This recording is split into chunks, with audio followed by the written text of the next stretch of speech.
We're just normal men. What do you mean, normal men? We're just innocent men. It's time for Side Scrollers with me, Stutter and Craig. No, you don't get the 96-ounce Coke Zeros Blabs. Yo, my androids, what's up? And straight from the hood, Phoenix. It's really enjoyable as an adult male to shit your pants. And now, broadcasting from our homes around the internet, it's time for Side Scrollers.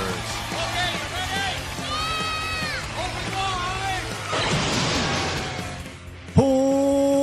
Welcome out to Side Scrollers on YouTube.com and Rumble.com, and most importantly, SideScrollersPlus.com. What's going on, everybody? Happy Tuesday to you. Did you have a good Monday? Are you ready for a great Tuesday?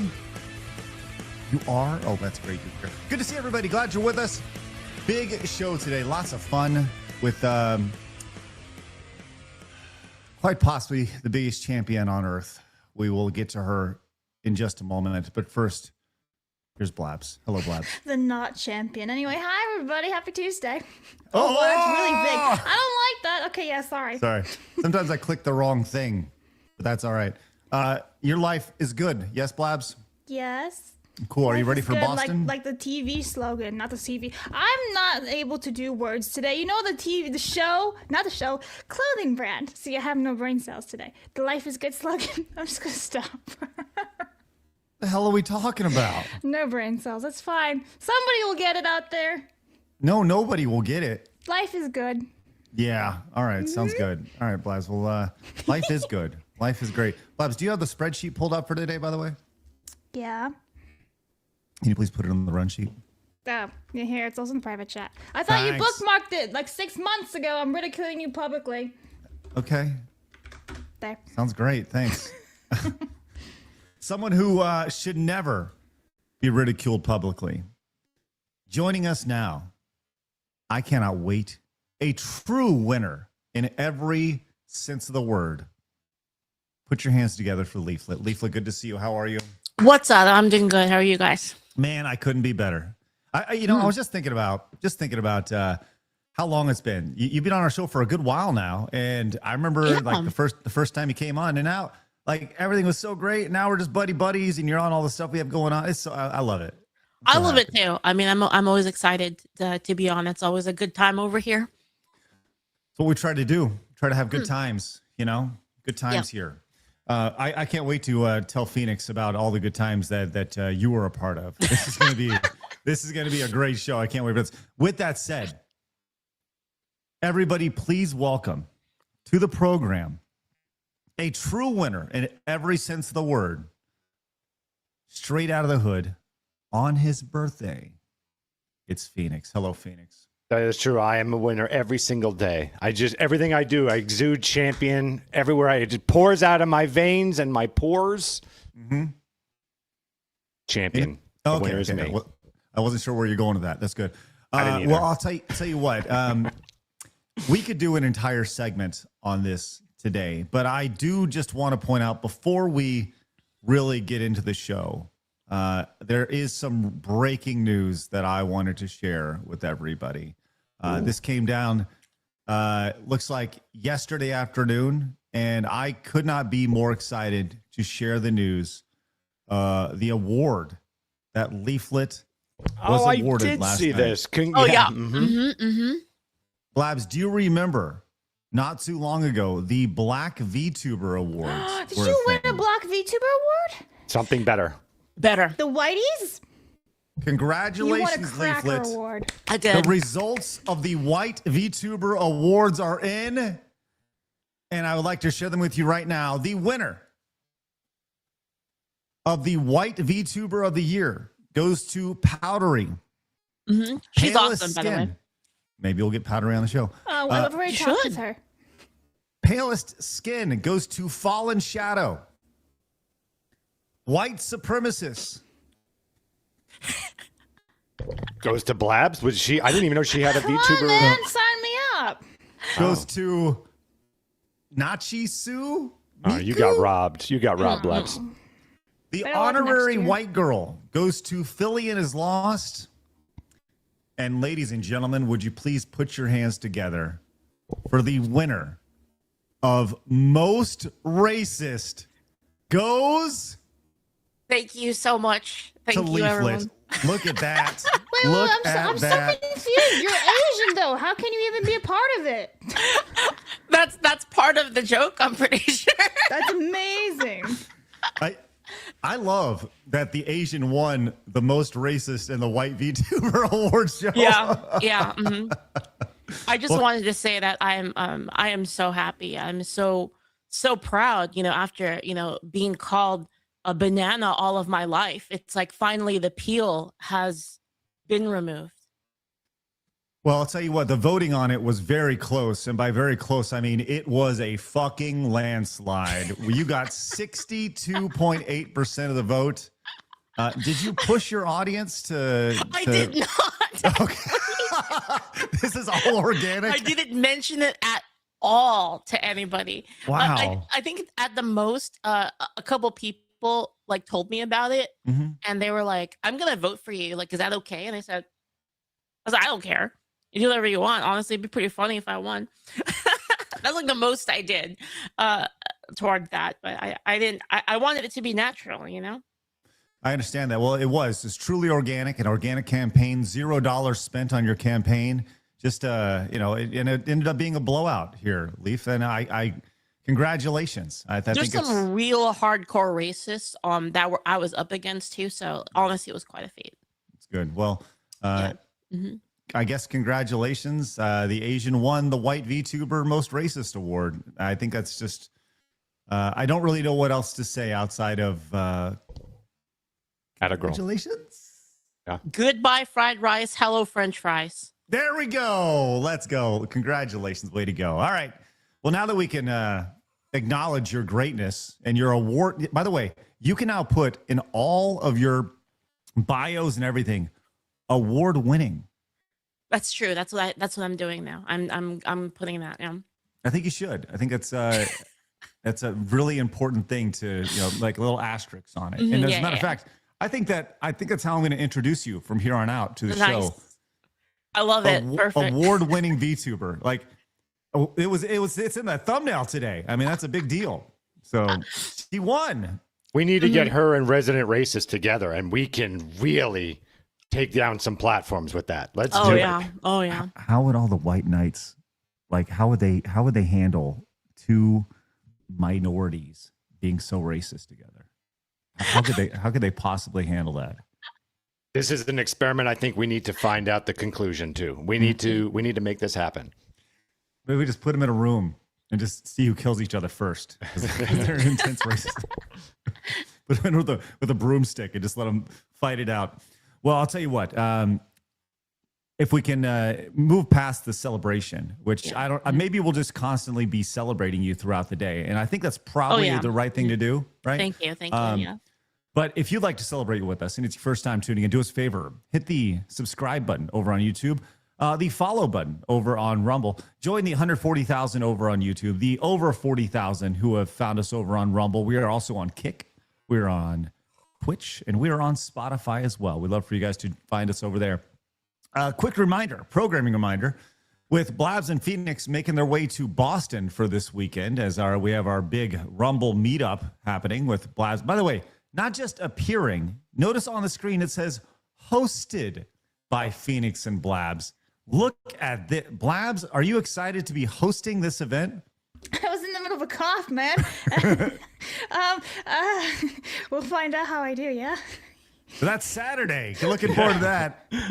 This Saturday, the 28th at F1 Arcade, where you can find Phoenix. I'm hoping she just blinks the entire time, and I'm just stuttering up there like an ass, and she's just blinking in fear. It's going to be good.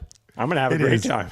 It could be absolute chaos. Looking forward to that. So that'll be this Saturday. So anyways, with them on the plane, making their way to Boston for the weekend, I, unfortunately, will be at a funeral on Thursday, which sucks. I'll tell you what, if we can just plan funerals not around the regular time of our show, I'd really appreciate that.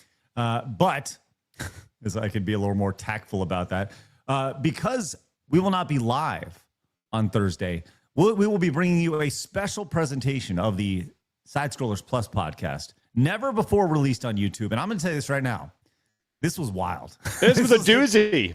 This was a doozy, this one. This was a doozy. You definitely want to tune in for the premiere. That'll be Thursday at 11 o'clock, our normal time slot. So you guys don't have to go very, very long without us. Was any of that, was that censored? Did we do any work on the background of that, or did it just passed? It passed. That's going to be interesting. I know.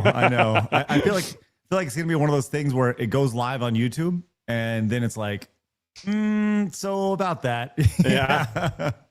So we have that on Thursday.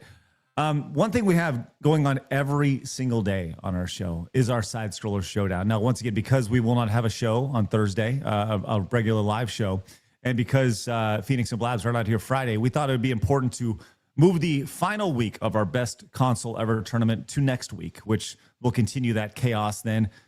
Which is why today we have a brand new Side Scroller Showdown.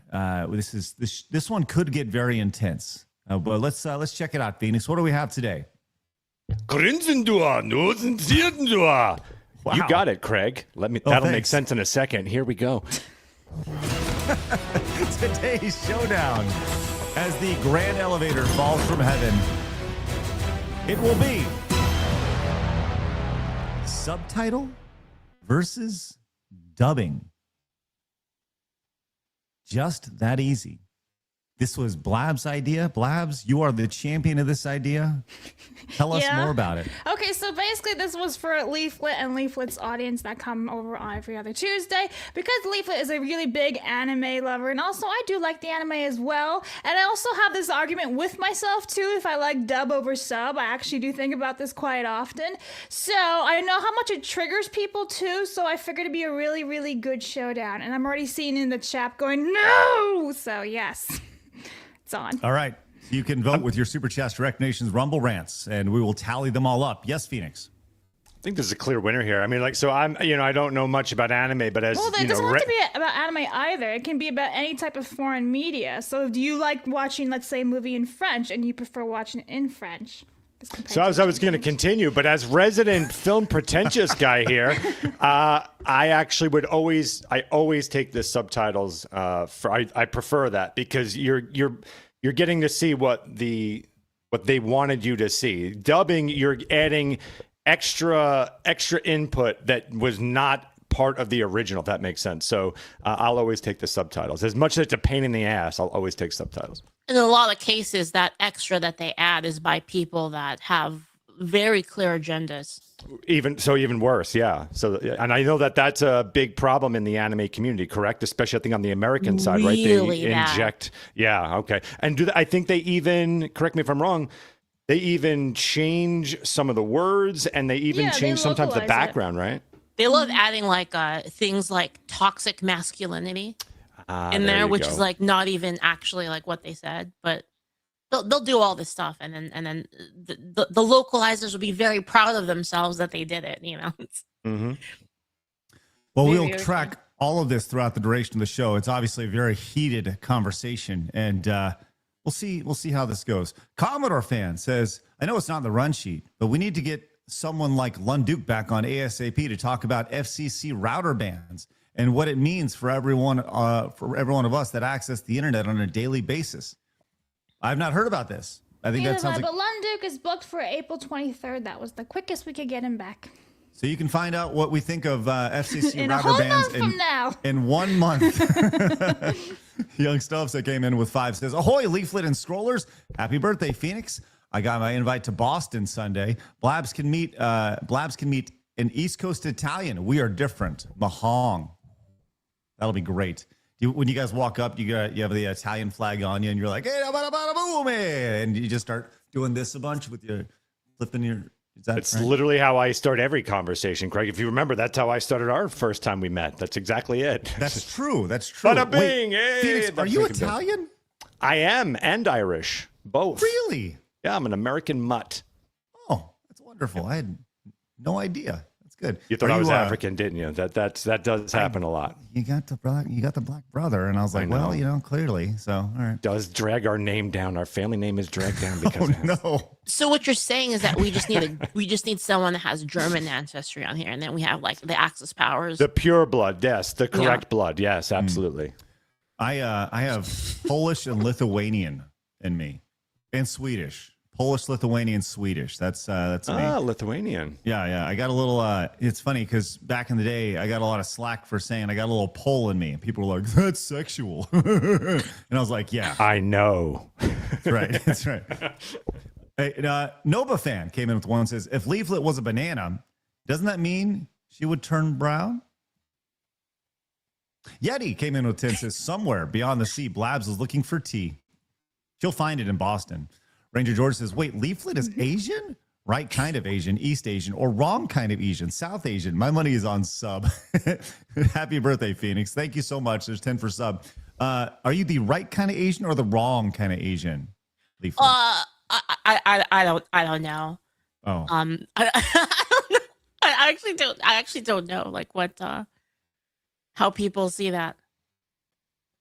Well, apparently the East Asians are the right kind, and the South Asians are the wrong kind. Oh, right. Mm-hmm. Yes, that's what Yeti said over there. Crumbs came in with 10 says, "Sub always over dub." Thank you so much, Crumbs. 10 Lee says, "Congrats to Leaflit for being the Nick Fuentes of VTubers." Also 5 for subs, unless it's Cowboy Bebop. Oh no. Lieutenant Sever came in and says, "Fan subs are better than dubs, especially since the vocalizers." All right, there's the subs, 20 for subs. Saint D says, "I choose neither, as it depends on what I'm watching. This 5 goes to you guys." Let's go, Saint. Thank you very much. See, that's what I say too. It really does depend on the actual show. Like, if it's a really good dub, then yeah, I'll watch in dub. But if it's just shit, I'm just gonna watch it in sub. Or if it's not even available. I think with cartoons, you've got a much better. At least visually, it lines up a little bit better with when you have a dub on it. Whereas if it's filmed, you can really see it's very jarring. That's the thing, though. I watched a K-drama show once in Italian, and that was interesting because it was Koreans, but they were all speaking with an Italian accent. And then every once in a while, I'd turn on the English subtitle because there would be a mistake, and they wouldn't actually, they wouldn't have the right dub in Italian. So it would just be mouths moving, but there'd be no audio. So I need to have the English subtitles so I could see what was happening, or hear it, I should say.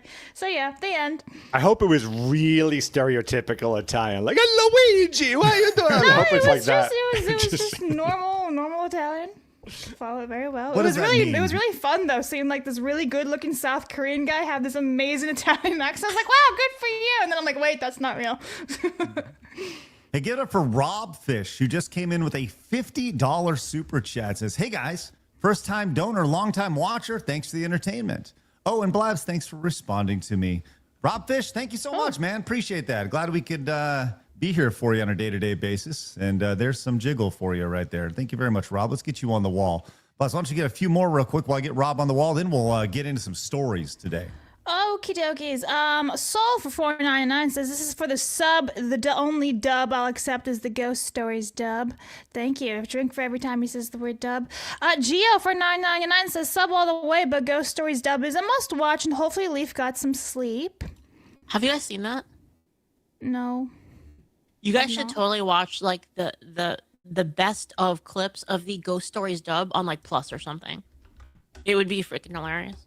Hey, Leaf, since we're talking anime and stuff, have you watched any of the One Piece series on Netflix? Yes, I have. What do you think? So I think for an adaptation, it's basically as good as it gets. That's how I feel about it. For like a live action, right? It's like really hard to like, how do you do that? Like, how do you take the fantastical world of One Piece and all the weirdness of it? How do you put that into a live action? It's really difficult, I think.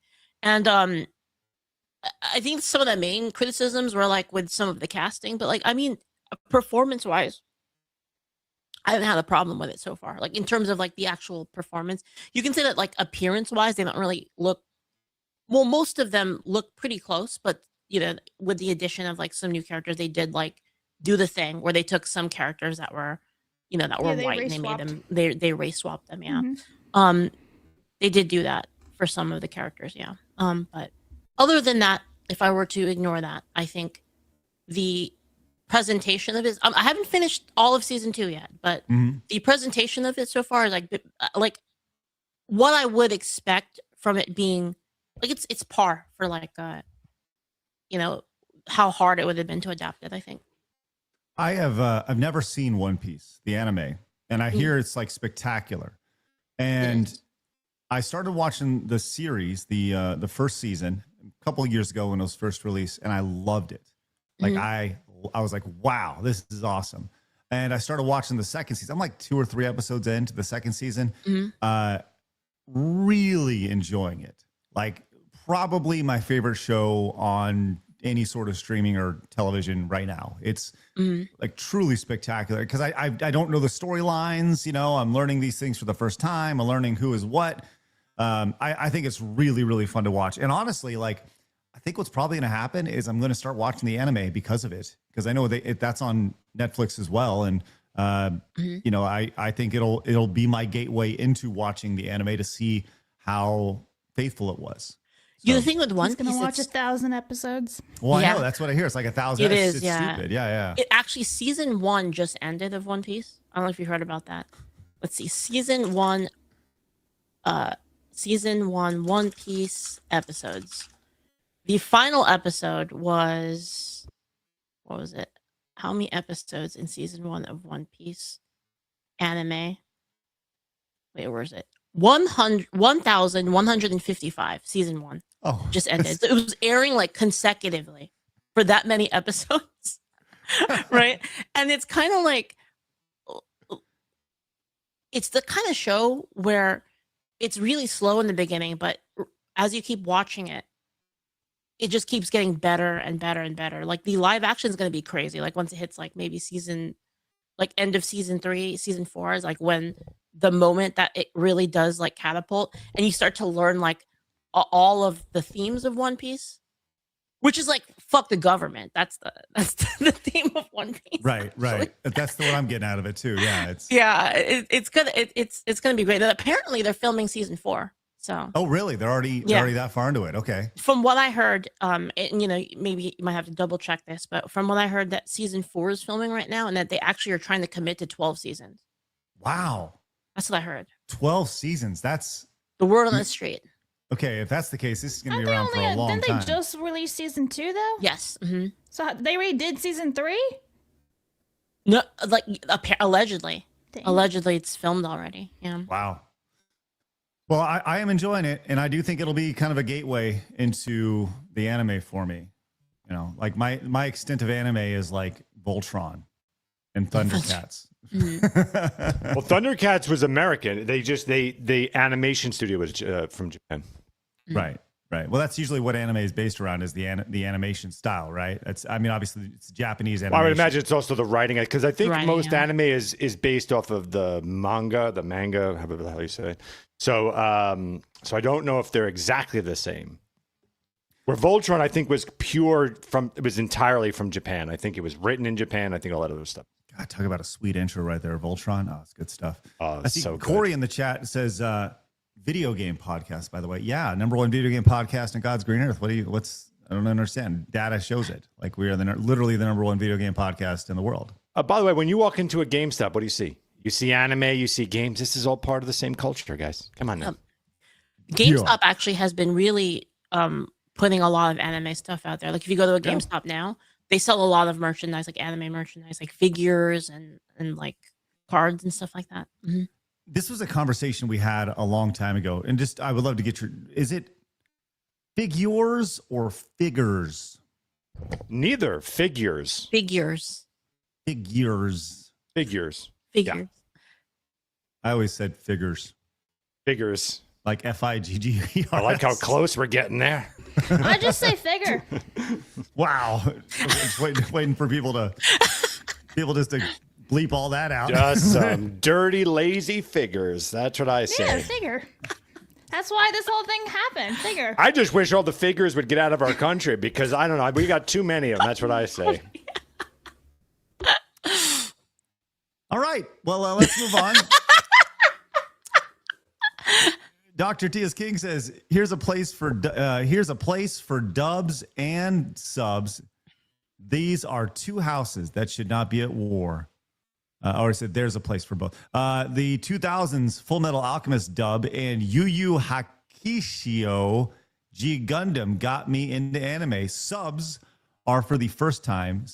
Subs are subsequent watches. My money for dubs. Okay, $20 for dubs. That was a long way to get to $20 for dubs. Thank you so much, Dr. T.S. King. I can't read. Eddie came in and says, I strictly prefer dubs for all things Dragon Ball simply because I hate the voices of the original. That's 10 for the dub right there. The guy in Hemlock came in and says, on a budget this time around, Leaf is awesome. Well, thank you for that, guy. Appreciate that. And that is well aware. As if you didn't know, she is award winning. If you could please, when you address Leaf, just please address her as award winning Leaflit from here on out. I think that's now an important thing from here. All right, friends, we got a lot to talk about today, so let's do it. It's time for my favorite segment, your favorite segment, everybody in the world's favorite segment. It's time for our news.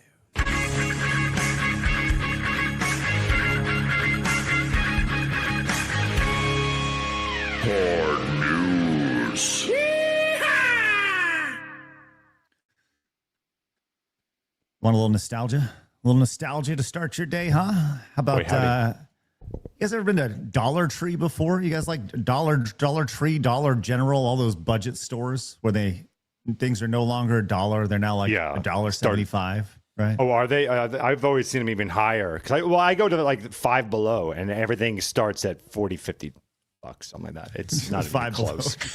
Yeah. Well, I'd like to take you in a time machine to 30 years ago, to 1996, to Dollar General. That was weird.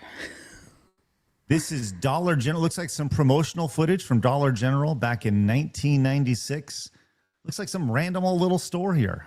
This is the lifeblood of the countryside, by the way, in America. Oh my God, absolutely. And you know, this has that nostalgia music that they always put in all the nostalgia videos. What was the same track? Yeah, this Is track. that like the SpongeBob one? Look at that. You can get a flannel shirt for $5. Man. $5 flannel shirt. That's spectacular right there. A little nostalgia. Well, that's a long shot on some still flannel get shirts. $5 at Walmart. $5 flannel shirt? Something really cheap and shitty, yeah. I think that you should absolutely go to Walmart and see if you can find a $5 flannel shirt, because I don't think you can find a $5 flannel shirt. Maybe like I don't 10 now. I'll See go what else you find can out get. next time I'm at Walmart. In 1996, let's see what they get It's a in great year. Dollar General. Three for $1. What is this? Some sort of donuts, perhaps, or something down here? Looks like something. I don't know. Whatever that is. Looks like some Krispy sort of Kreme snack. donuts, who knows? Snacks. 3 for $1. Those now $1. Or, it'll be $3 right there. I always think of like fast food whenever I think of the differences in prices, because that's like where it's the most drastic, right? Oh yeah. Like a Whopper used to be $1, now it's like what, like $8.50 or something. Oh, there was a time you could get like a meal for $1. Yep. Mm-hmm. I remember going to Taco Bell when I was in high school and getting 10 tacos for $6.90 because they were 69 You ate cents. 10 tacos? Yep. Oh in a hell day? yeah! I ate 10 tacos. Fat ass. I'm sorry. I still win 16 bagels on a Yeah, film that's shoot. just weird. Like, where does it go? Your big toe? I don't understand. There's a little nostalgia for you. I got to be honest. Doesn't it seem like Dollar General outside of the prices has changed a whole lot since 1996? Still, kind of rough and tumble when you go in there. Kind of organized, kind of not. But it's fun. You mentioned how many bagels, Phoenix? That'd be 16. And the only reason why I stopped was because everyone said, good Lord, Phoenix, like there's a crew here that needs to have one bagel. So that was the only reason. Otherwise, I would have kept going because it was the most boring shoot I've ever been on in my life. So I was just like, So fuck you it. I'm just going to eat bagels. You just get stuff your face when you're bored?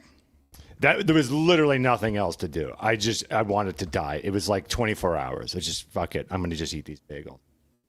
Wow. I found this list here. This is from Daily Meal.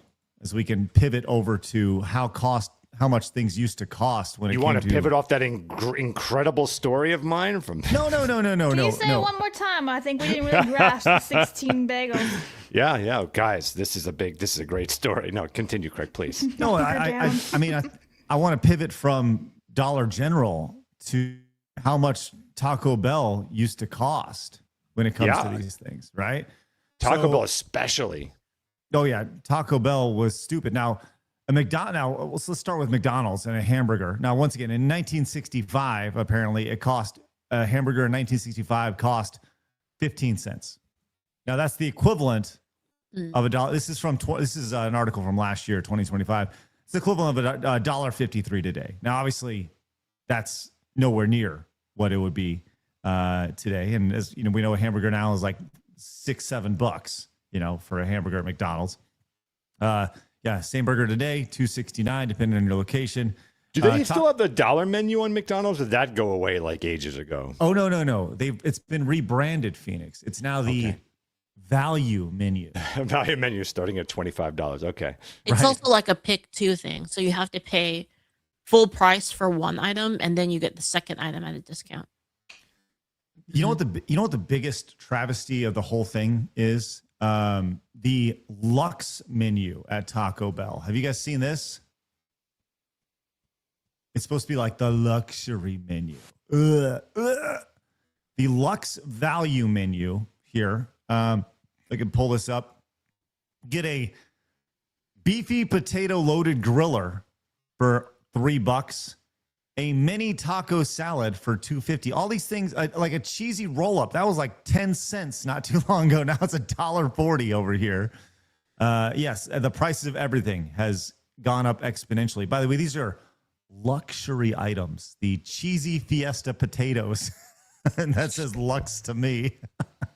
You can take your date out for a luxurious meal. You can get the taco salad and a little cheese roll up. Perfect. $4. That's a hell of a date. No, what you got to do is you got to take her on a date, and you got to say like, you should get yourself one of those $2.50 taco salads. Splurge a little. It's on me. Don't worry about it. Let's just hypothetically, you're on a date, right? And this guy's like, I'm going to treat you good tonight, baby. We're going to do a luxury. And you end up at Taco Bell. And he's like, you want a cheesy gordita crunch? We wouldn't make it to Taco Bell. I'd leave. Wow. You wouldn't even give him a chance? No. Dude's taking me to Taco Bell. What the fuck? First of all, I would probably die eating the food, so there goes any other future dates with Home Dog. So, no thank you. Plus, I went on a date once, and this guy was like, you want to get McDonald's? And I was like, no. And then we never got McDonald's because I said no. So, yeah. Well, what'd you get? I remember not getting anything because the fuckface didn't want to go to McDonald's and he didn't want to go anywhere else. And I was like, I'm not hungry. So, yeah. Just a reminder that White Castle, I always like to tell people this, they have a candlelit dinner on Valentine's Day. It's one of my favorite things to do is drive by at night and you see the candles up and you see all those cheap bastards in there. You know what? The first time that we picked up Blabs when she came down here to Texas, right? First time, this is just one of those core memories from Blabs and our relationship where she came down and we took her to breakfast. Like my daughters are there and my wife's there. And we're like, oh, let's take Blabs to breakfast. She got here in the morning and she ordered this like plate and she ate like a quarter of it. And I was Do you like, remember why I could only eat a quarter of it? Or are we just going to forget that small little vital detail? Yeah, go ahead. Yeah, I threw my guts up on the plane because the flight stewardess poisoned me. Yeah, which is why you needed to eat all your breakfast. No! I was too nauseous still to keep eating, so I only had a little bit of an egg and like some toast, and that was it. And then I was like, I'm good now, thanks. Wait, she poisoned you with what? Orange juice. She didn't poison her. Yeah. It was Minute Maid orange juice. As soon as I drank it, dude, it was like, oh god, this has gone terribly wrong. And then like 20 minutes later, I'm like throwing my guts up in the bathroom on the plane. And the worst part was, I wanted to escape because as soon as I walked into the bathroom, someone did something horrible in there. So I was like, okay, I can't stand in here. And like the smell of it made me throw up even more. Oh, that's awful. So yeah, that was my first ever experience going to Texas. Throwing up on a plane. It was a good breakfast though, right? I don't really remember it, to be honest. Oh, I okay. just remember Buc-ee's. Bucky's is extremely memorable. Yeah. Excellent.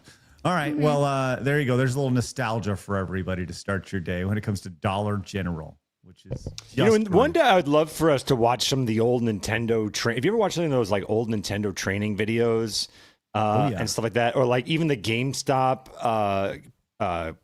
videos where they're talking to their employees and they have like their little training videos? All those are great. I'd love to watch some of those on here. That sounds great. Chat, should we add like a dedicated nostalgia segment to our show where we just kind of react to old school stuff, like those type of things? I think that'd be fun. People seem to enjoy that stuff. Just a little time machine. I would love that. Okay, maybe It's we can. one of my favorite kinds of content. Chat, let us know, and we'll. You guys are ultimately the drivers of this show. So, all right, while I get the next story queued up, Blast, would you mind reading a few super chats, please? Okay, so Shadow for 200 Mexican, he says, that's Mexican pesos. Mexico used to have such a great dubbing scene in the 2000s and prior, but U.S. companies came in and strangled everything. Many actors were forced out if they didn't enjoy the unions in 2010, and I hate the U.S. for it. Oh, thanks. Fair enough. Make sure to remember that when you apply for your visa. Yeah. You probably should be, I hate the U.S. for it. Yeah. They are kind of like gangish though, like the unions. It's like like a cult. they basically make it so that if you sign up with them, you can only hire Americans. Right. Well, there's a whole bunch here. This is a bit crazy. Okay. Gear for 2096 says we're still wishing for Epic Tim Sweeney to step down for treating Hasimachi Sweet. I don't know. I can't say his last name. Sorry, badly. But holy mackerel! Hey Rocco, fuck yourself. Japanese sub and dubs. So I guess he wants the sub then. Japanese sub for 296. Ram Bam for £5 says subtitles for the win. Commenter Fan for 5 says, when it comes to anime, I usually like subs better, but there are the rare exceptions where dubs are better, like Cowboy Bebop, so here's 5 for subs. Thank you. Christian Rocker for $4.99 says, sub is more accurate to translation. With a few exceptions, I prefer dub. It's hard to just sit down and give Rena's show my complete attention. Thank you. Would you put that towards sub? Oh, yeah, sub for $4.99.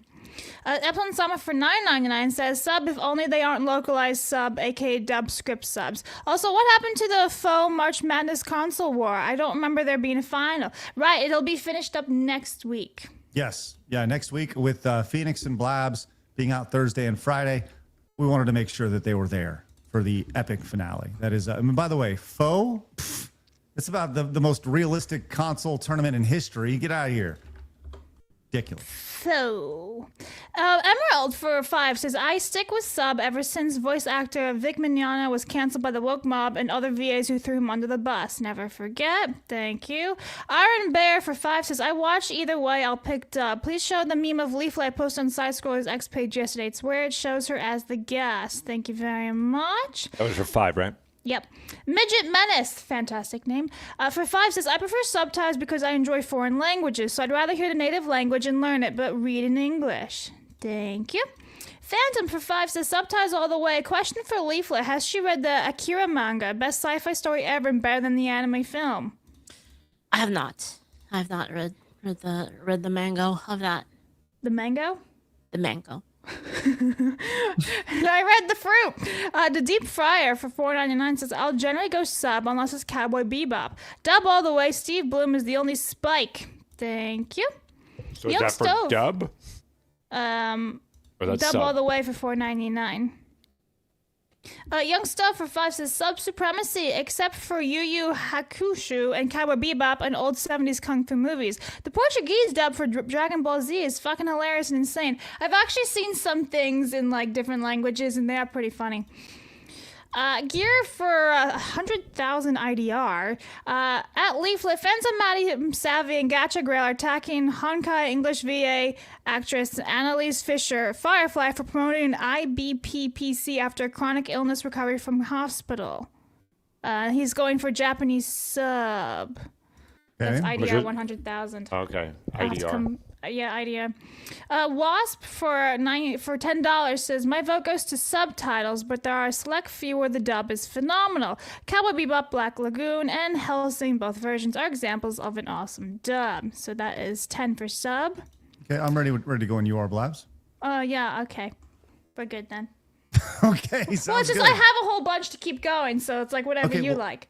Well, yeah, I'm ready to. I got the next story pulled up, so we're ready to roll.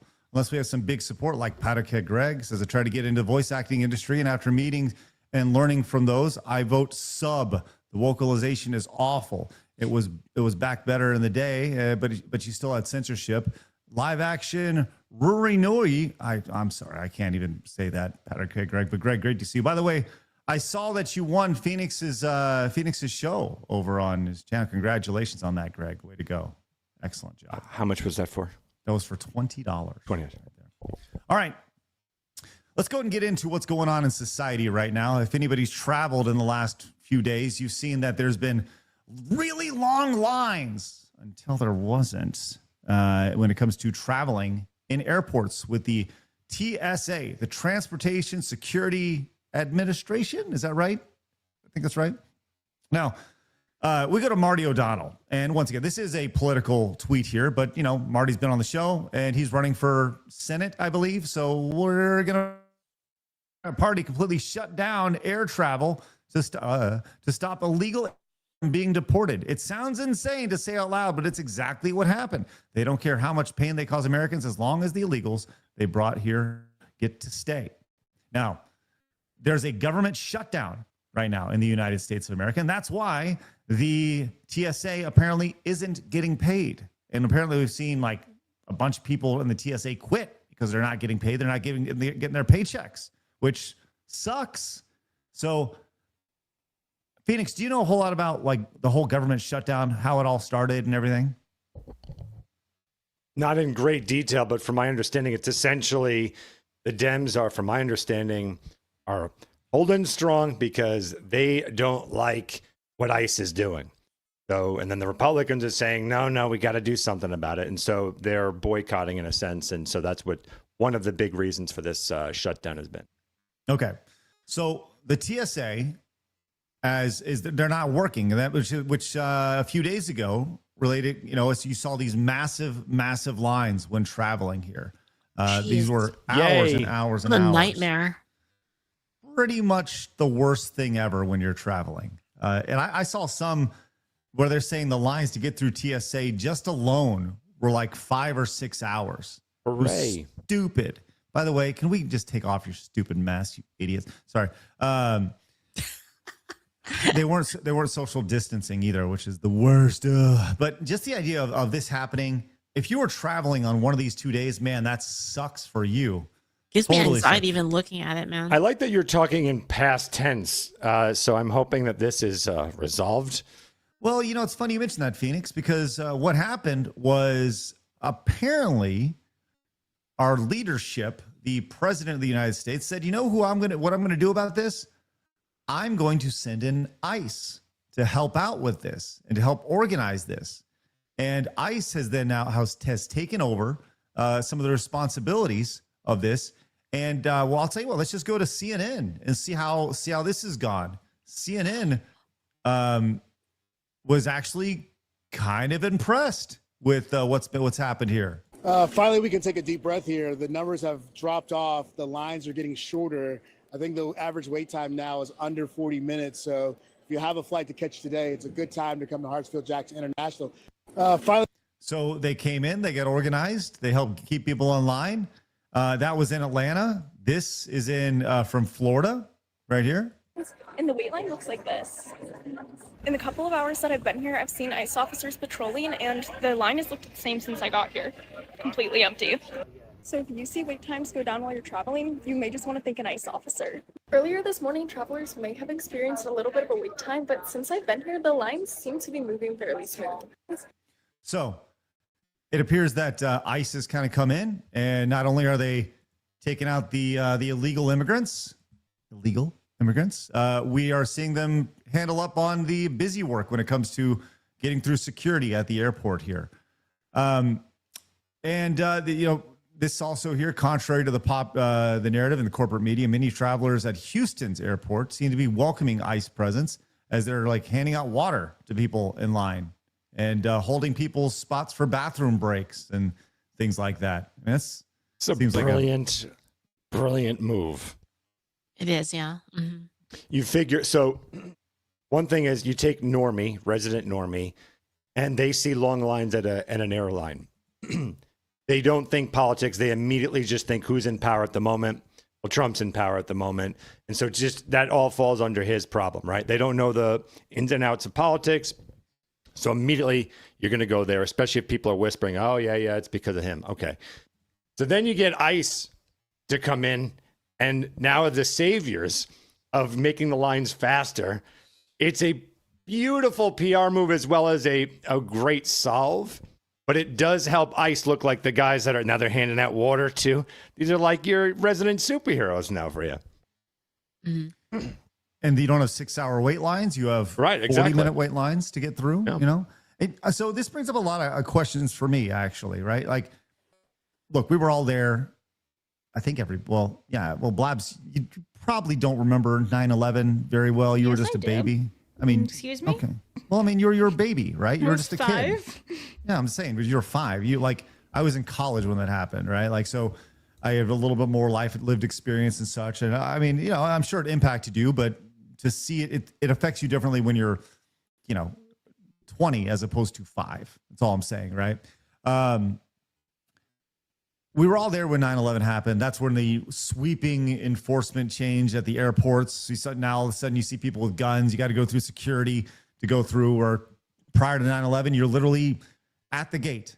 You can literally walk through with your mom, see her off, or she can see you off, or whatever. There was no restrictions. Then that all went out the window. And that was 25 years ago at this point now. This is a quarter of a century that we've been dealing with this.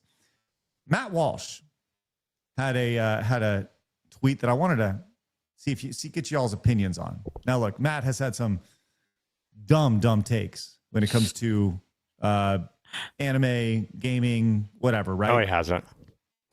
You don't think that he's had dumb takes? He does what I do, right? You lean into it a little bit, but his take overall has been fairly accurate, I'd say. That's a conversation for another time. Right. Okay. Well, let's table that. He said, when TSA has been tested, it has failed to stop 80% of weapons smuggled through security. I don't know if this data is accurate or whatever, but TSA to this day has never actually prevented a terrorist attack. There's not a single documented case of a terror plot foiled by TSA. On top of that, TSA was formed in response to 9/11, but 9/11 was not a failure of airport security. Airport security had basically nothing to do with it. So while this standoff over TSA funding continues, keep in mind that the agency shouldn't exist and is historically terrible at its job. We should privatize airport security again. Then it can't be used as a bargaining chip by politicians. So that brings up the larger question. Do you think that the TSA, and as it currently stands, should go away? Yes. Leaf?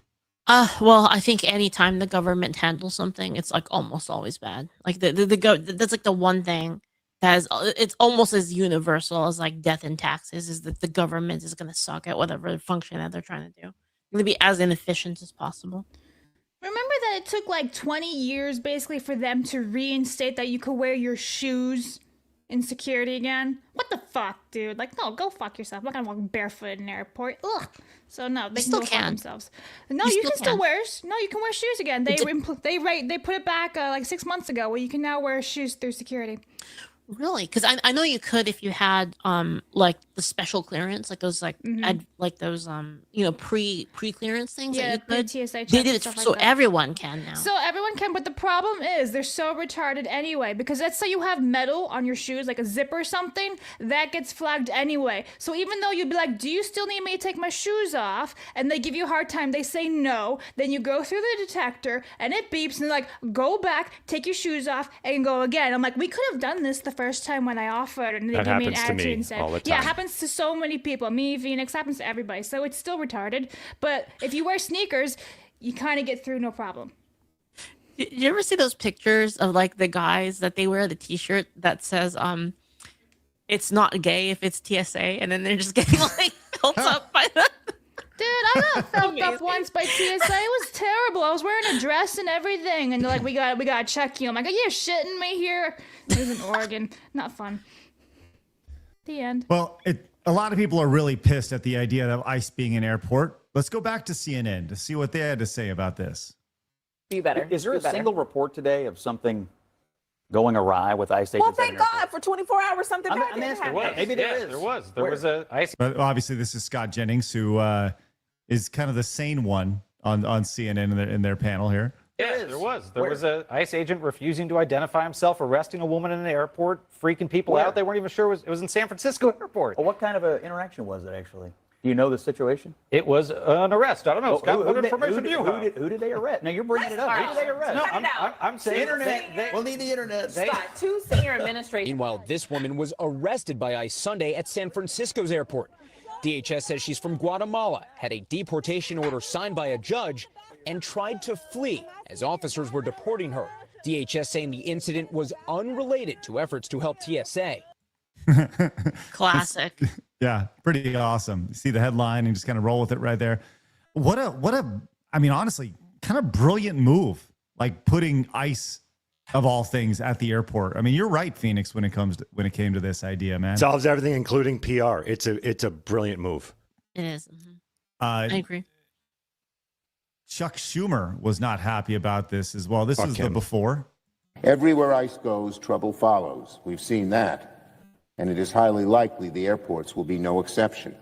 No one trusts that ICE is going to make things better. Once again, ICE agents have arrived here in Philadelphia, but I do want to point out, this is an empty line right now. We are standing in the middle where travelers come to check in for TSA. Yesterday, this was all the way back to the garage. So good news today, lines aren't too bad. We're live from PHL. Brianna Gallagher, Channel 6, Action News. Wait, hold on, though. Who's causing the problems, though, right? Like, they're saying anytime ICE goes somewhere, problems follow. Yeah, but who's causing that? I find this to be a little bit maddening because they always say this. Oh, anytime ICE does something, like there's problems. Like, who's causing the problems, though? Is it actually ICE or is it other people who are attacking them? Right. Well, I think we understand the answer is I don't think ICE is going out just like looking for trouble, you know. And I think any of the shootings that we've seen that it's never been, well, I just really want to go out and murder somebody today, you know, or kill somebody, you know. It's just, well, it's always a response to some of the nonsense. But it's like a terrorist hostage setup. It's like it's like if you enforce the law, then we are going to make a huge freaking ruckus and then blame you for the huge freaking ruckus that we created. Like, it's so bullshit. Like, they're just trying to do like what their function is, like as an agency, and it's such a hostage situation. But that's what we're dealing with here, right? Is the idea of that's why ICE has had to be deployed to begin with. You know, like yes, it's just, exactly. You're cleaning up a mess. That's all it is. You got to go in and clean up the entire mess. By the way, if these ICE agents can go in and make things efficient in a day, what does that say about TSA? What does that say about these people who, like, with all due respect, I know we have some people who work TSA, right? That watch us, right? So, question for anybody who works for TSA, legit question: why is it so inefficient? If it's so inefficient that a random government agency can go in and just make it work in one day, what's the problem? And why does it suck so bad? And I just go back to like this idea of TSA really ramped up after 9/11. That was talked about a minute ago, right? I asked you your thoughts. I'd love to give you my thoughts on that when it comes to TSA. I do think that there should be some security, right? Now, do we need to be taking off our belts? I don't know. I feel like, you know, right now we're still going through metal detectors, the same ones we've seen since Your name 2001. is Ahmed. You go to the other side of the line. Solved in fucking 1 minute. Not Jeff Smith from Common sense. It's just it's real simple. You see an 85-year-old grandma, move on, my dude. Just move on. Listen, look, and then of course you're going to unfortunately get the once in a while occasion where they put something in the 85-year-old grandma's purse, unfortunately. You know what? I'm willing to take all these risks because it's ridiculous that you have to wait 2 hours to get on a plane because of this very, very tiny percentage here. We already have the technology. There's facial scanning everywhere, even when you go outside. We know exactly, I imagine we know exactly who is a problem and who isn't. We've got better technology of surveillance. We've got better technology of being able to look inside bags and stuff like that. I'm very confident this could be made easier. It's just the government doesn't want to budge. The government's going to government, and that's the problem. You know what's interesting about this? This also comes, I wanted to kind of go back to this ICE agent here. Look, this says ICE agents in Houston are constantly assisting passengers to help them to get through TSA to their flights, even though Dems lied that ICE would be terrorizing and even killing Americans. Okay, let's talk about this for a second. The lower level, if you're just have we seen it? Like, let's just say random, like these people who are showing up at these protests to protest ICE, right? Do you think in their right mind they would say anything to one of these agents at the airport, or they just shut their mouth and want to get on their plane, right? I say this with the intention of saying it's all fucking performative. All these this outrage they have over ICE and all this stuff, and yeah, people have died because of that ridiculous outrage over here. For the most part, these are just people trying to do their job, you know, and they're just trying to point people in the right direction. Like this dude may disagree with ICE, but hey, man, you're helping me out now. You know, I don't know. It just seems like this idea that they would be quote unquote terrorizing Americans by giving them directions is it's just fascinating to me. Fascinating to how broken people are. It's weird because like I have experienced like friends of mine who are of the more left persuasion being really going into panic over the ICE thing, like saying like, oh, they're just gonna start like deporting like random people at the airport. I'm like they're gonna deport like actual citizens, not like random illegals, because like I would agree with that obviously, but saying that they're gonna start deporting citizens at the airport. I'm like, what the hell are you talking about? I'm like, what? Pretty spectacular. Yeah. Wow. All right. Well, there's your ICE. Any closing thoughts on that before we move on? I think it's a brilliant move, and I'm hoping that they're able to find a solution to keep them going, especially come this Thursday. Please be there. Please. As you're getting on the plane. Yes. Heading to Boston. And I plan on giving a lot of thank yous to those gentlemen and fine ladies of ICE. Looking forward to thanking them. And if you are heading to Boston this weekend, you go and join Phoenix and Blabs at the Rumble Community Meetup during PAX East weekend, hosted by, look at those two stars on your screen right now, Phoenix and Blabs at F1 Arcade. That's Saturday. Make sure you guys join them out there. It's going to be a great time. Looking forward to that. Excellent. All right. Phoenix, while I get the next story queued up, I would love an update. And then Blabs, you can read a few supers as we get an update of where we're currently at with our dub versus sub showdown. It's still close. It may not look it, but it's close. 138.84 for subs and 39.99 for dubs. That's basically like two big, supers away from a game breaker. Yeah, well, we'll see where we're at after Blabs finishes up these supers. Blabs, fire away. What do you got? Okie dokie, I gotta find boobs. There we are. Okay, Captain Agent 2000 for $111.11 says hard 11 for dub. Since I work so much, I usually multitask most media, so I listen while I play games or brew new MTG decks. So that is $111.11. And there you go. Done. Yep. My boy, Captain Agent. It's great to see you, buddy. Great to see you. Hey, real quick, just quick personal note. If you see Wes, tell him to hit me up. All right? Good to see you. Wes, I used to work with him over at Game Attack. Never actually had an opportunity to really say goodbye to him before the old former co-worker twisted in things. I never had a chance to say goodbye to Wes. He was a great guy. Really enjoyed him. Anyways, yeah. Captain Agent, let's get you on the wall. Go ahead, Blabs. Okie dokies. Common Fan for 10 says, I used to work for DG in a small town, and y'all are 100% right. These stores used to be lifeblood for many small towns, but with Walmart doing the same day delivery, and that's being chipped at slowly. You got a point. Hemlock for 10 says, apologies. Award-winning Leaflit is awesome. Correct. Gear came in for $2.96, says, remind you that the infamous baffling localization of all time was Kobayashi's Dragon Maid, episode 12, Patriarchal Society. My face, always watching in Japanese sub and dub. Thank you very much. Did that go into anything? I'm trying to decipher some of these. Yeah, I don't think that's for... Just a statement. Okay. Actually, no, I think it's... He's saying Japanese sub and dub, so I want to say it's Japanese sub. $2.96 for sub. Hey, real quick, before you do that, Leaf, do you want to talk live action Moana or Bill Cosby? Ooh. Either one. I have no real I need an answer. Moana. Yeah. Okay, sounds good. Let me get that queued up. Go ahead, Blabs. Saint for one says, in 3 years, Saved by the Bell will be 40 years old. So, barf. Oh, I had turned on Saved by the Bell. Like, here we go. Pretty much every day. I watch a little bit of Saved by the Bell every day. It's on a 24/7 show. It's stupid. Is it like on a YouTube channel where it just plays everything for live 24/7? It's on Amazon. Okay. Yeah. Anyway, Mr. Rich Low Pitch for 5 says, hey, Craig, when you pulled into my driveway, did you see a sign in my front yard that said dead figure storage? I never pulled into your driveway. That's weird. Anyway, the Hill Dragon for 5 says, oh, yes, the Dollar General, the hotbed of shoplifting and robbery in certain areas. Anyway, $5 for sub.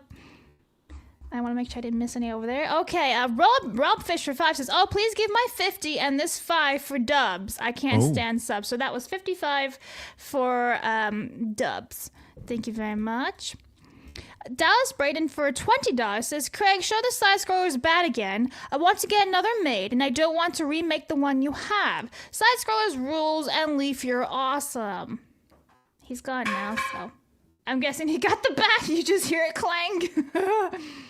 All right, I'll read one real fast. Pogue Elda for 2 says, for 1 I should say, Blab's talking mad shit for someone who demands gas station food whenever she visits Texas. I don't understand how you can equate Buc-ee's to like McDonald's, you peasant, but thank you for the $1.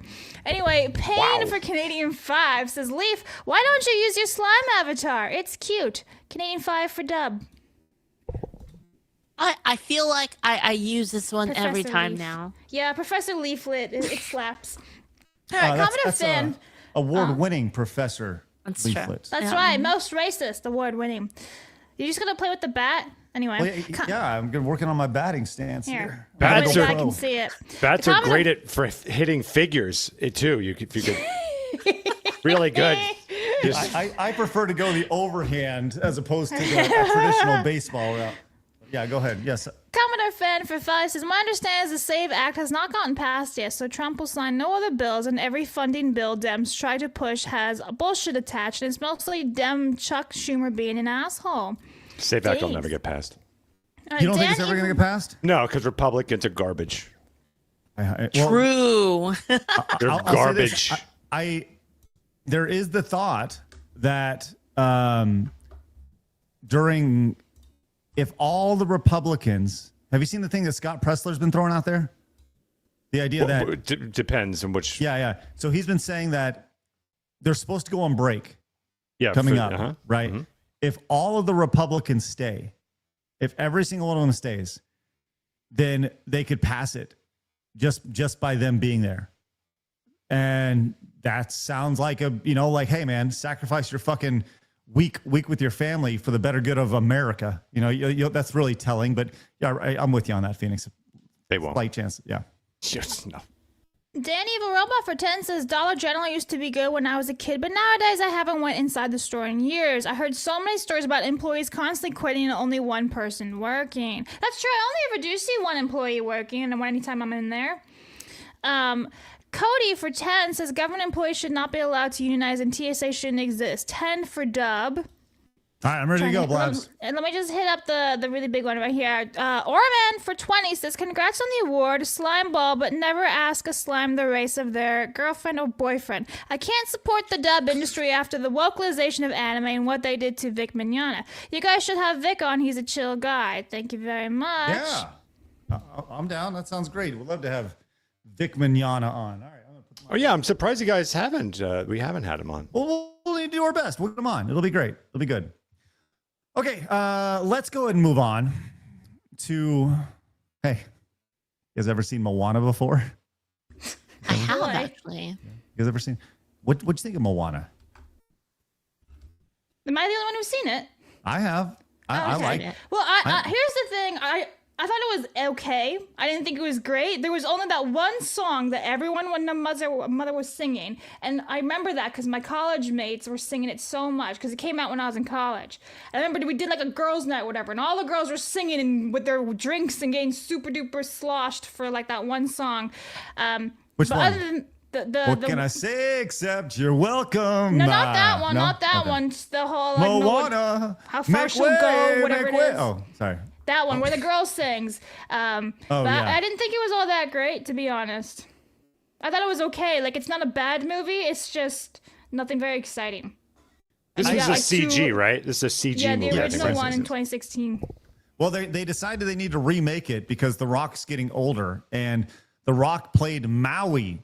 He was the god in it, and he was the voice for it. And this is what Maui looked like in the classic one. There it is, little. Kind of gave him a little rock eyebrow here in the upper side right here. Well, they've released a trailer for this, which we're not going to watch because I don't know. I watched it. Did you like it, Blabs? I thought it was kind of dog I thought shitty. it was very lackluster. Okay. Well, this is what The Rock looked like. Oh, hold on. Hey, SS. I yes? wanted to let my favorite white supremacist know that the first time I met my Asian wife's family, we did karaoke on Laserdisc. I sang Let Her Cry while a video of an Asian couple tried to find each other in a park played. Very random. That is very random. Thank you so much, Bentley Guy. That's $25. Hashtag for sub right there. By the way, we'll get to the rest of your direct donations here in just a second. I see Tenarian, CG Hero. We'll get you guys in just a minute. Thank you guys very much. Here is what The Rock looks like in the live action remake. It's so bad. It's so bad. And you know what? That man is appropriating my hair, and I'm not happy about it. No, I'll tell you. Let's get a good shot of that here. Here was Blabs with her hair. He's appropriating my hair. No, actually, you're appropriating Bret Hart's hair. Nuh-uh, bro. My hair is all natural. So we have the same hair. We're sharing. No, you are appropriating Bret Hart's hair. We're It's sharing. well-established. We're sharing it. That's not how my this natural works. hair. I don't do anything to it. That's not how this works. This guy, on the other hand, is a bald motherfucker. He has no hair. Oh, I see what you're saying here. Is that he's appropriating because he's adding a wig here. He's adding a wig and all the curly hair and everything. Mm-mm. Well, this is My culture. Some people pointed out that The Rock doesn't look that great. You know, like this character here, Maui, he's like smooth and he's kind of a god. As where Quarterback Garrett just came in and said, "You ever leave leftovers in the microwave too long?" When it comes to The Rock, and that's kind of accurate. a thought process right there. Raisin. We see Camelcast official came in. This is the first time I've ever thought, man, Rock is looking old. Man, what do you think of Rock in his Maui outfit here, Phoenix? Yeah, so I think the hair has been the particular big issue with this, correct? He has no nipples. And I think it's also extremely tan. So those lines, your wrinkle lines, are really going to show it that. I don't know. It looks. I think they got the hair a little wrong, but this doesn't bother me. I think what bothers me more is why are we making a remake of a CG film that came out 7 years ago or something? Yeah, 2016. That's what I was thinking exactly. Thank you, Felix. Well, I think that's generally the thought on this, and the idea is that Rock is getting old. They gotta make sure they capitalize while he can still deliver this. Now you see this. This is the trailer that was released, and going back up here, the weirdest thing about Disney live action remakes is the entire film is still animated, with the exception of close-up shots of a handful of human actors. Yeah, it's 100% accurate. They say it's live action, but it's all CG, all of it. And did you notice that they kept doing like the Rock scream in the trailer to really get like, oh my god, look, it's the same guy. Oh my gosh. Like his like Wahoo thing. Oh, sure. Yeah, absolutely. Epic Mike came in and says, "Oh, it can't be," but oh my God, yeah, it's a lot of people looking at him saying, "Wow." Chat says DLS is 5 off versus on. right. They should have just CGI'd him in. Yeah, I'm with you on that. The Rock, you know, like. Sorry, died. Blabs, can you see how old The Rock is at this point? Yeah. Thanks, appreciate that. And Probably this is a legit 50 question now, right? I think he's a little bit older than that. I think He's 53. Yeah, 53. Like at a certain point, I don't know, just saying. I say that, but then Chuck Norris was in like Expendables 4, like 72 years old. Yeah. That's Chuck Norris, not The Rock. Here's a good question. Who wore it better, The Rock or John Cena in Barbie? Did you guys see John Cena in the Barbie? Never seen Barbie. Yeah. Lorraine Like why? When I could watch anime. Well, he's been getting rolled here as just an old dude, and then there's finally this one, first live action of first look at Dwayne Johnson as Maui. It's just a wig on a rock right there. It's funny. So, anyways, Blabs, do you plan on going to see the remake anytime soon? No, I have no desire. I didn't even see the original one in theaters. Like, I just don't care. Plus, I haven't been to the theaters in 4 years. So you're not going to get me with Moana at all. What would it take to get you in the theaters, Blabs? Something I'm interested in. Yeah, but what would it take to get you in the That's the question. Harry Potter. The last time I went to the movies was for Fantastic Beasts 3, and then the time before that was in 2019, and I saw Endgame and Episode 9, and that's it. I've seen those 3 movies in theater since 2019.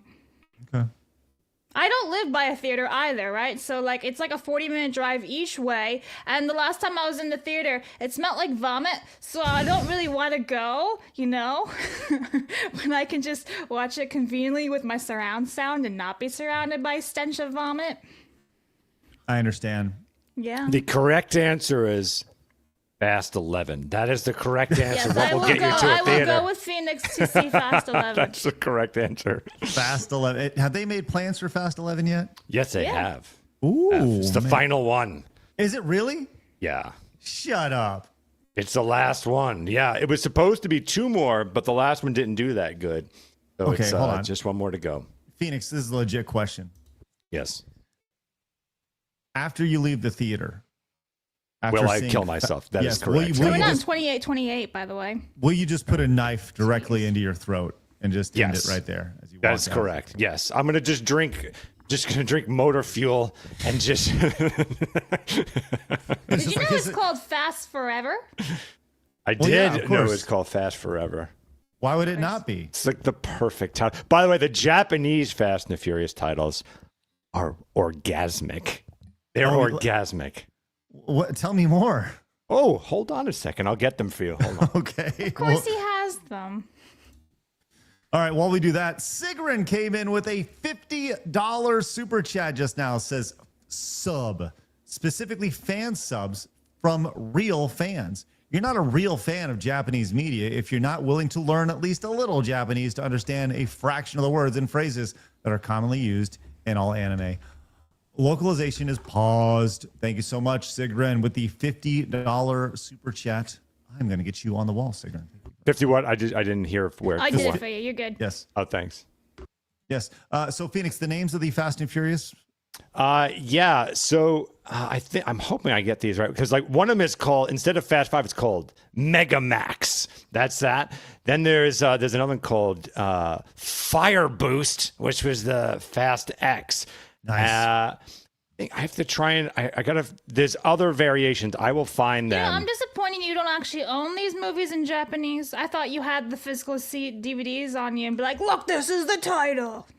No, I do not have to the. get you for Christmas one day. A Japanese Fast and Furious. Perfect. Exactly what I was looking for.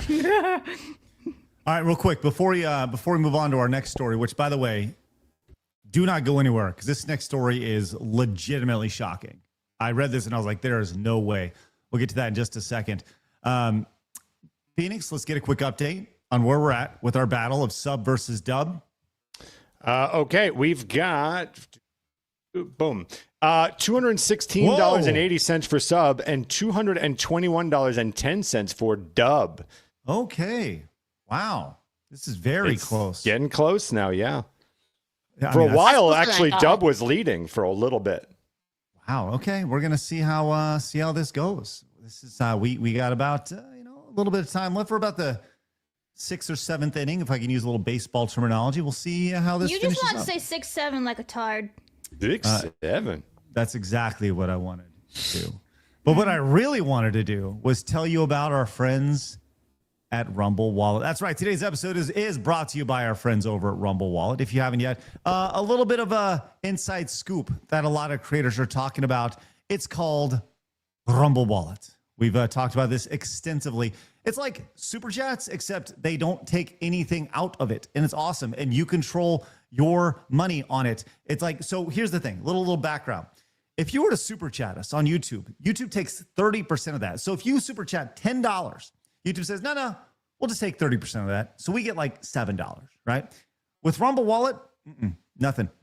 It's you give us $10, we get $10. It's very simple. It's all done through crypto. It's awesome. The platform has 0 fees, and we get your money literally goes further in supporting your favorite creators. You can Super Chat with Bitcoin, with Tether Gold, all stable coins. And a tip shows up directly in our Rumble chat. It shows up nice and easy. We'll make sure we read it off. And it's there. You can go to wallet.rumble.com and download the app. Or you can go directly to the app stores and get them yourself. That's the iOS or Android app stores. There's a link on your screen. It's directly next to me. I encourage you to use the QR code and scan it. And it'll take you directly there. So shout out to Rumble for making this disruptive technology. Once again, we are all about alternatives, and that is exactly what Rumble Wallet is. So go check it out. Thank you so much for supporting the show. Appreciate you guys over at Rumble Wallet and Rumble in general. Thank you guys. All right, let's go and move on. Appreciate them for their support today. Outstanding. All right, I am going to read a headline here, and there are so many red flags in this, okay? This has to do with Bill Cosby. Now, we all know what's going on with Bill Cosby and how he, was more or less drugging women to sleep with them and doing all sorts of bad things, right? That's kind of been established. He went to jail for it, got off after 3 years. And look, he had the family-friendly, style with the Cosby Show. And honestly, I think the Cosby Show was a great example of what all Americans should be, let alone African-American or whatever. I just think it's like my favorite show ever, Cosby Show. It's a phenomenal show. Yeah. And which made the allegations and ultimately the jail time of Bill Cosby that much more shocking. Despite, if you go back and watch his stand-up back in the 70s, he's actually talking about drugging women and everybody's laughing about it and having a good time, right? Funny stuff. But let's talk about this because this is nuts. From BBC, which blabs, what's that mean? British Broadcasting Corporation, if we're keeping it PG. Okay. From BBC, Leaflit, judge orders Bill Cosby to pay $19 million to ex-waitress after finding he abused her. Now, I'm going to leave the date out of this, okay? Because that's one of the most important things here. Leaf, what do you think is a reasonable timeline for something like this? Where if you are accused of abusing somebody, for there to be a statute of limitations for it to be over? Correct answer, 1 day. Okay. Leaf? I don't know. The thing that really I wonder about is like, how would they have evidence? Like, how would they get the evidence for that? That is a great question. And, well, I'll tell you what. I doubt they have evidence for 1972. The heck? Because the judge ordered him to pay $19 million after finding he abused her in 1972. This is over 50 years ago. How did they prove that, though? A jury in California has ordered Bill Cosby to pay $19.25 million in damages to a former waitress after finding he drugged and sexually assaulted her while taking her to one of his shows more than 5 decades ago.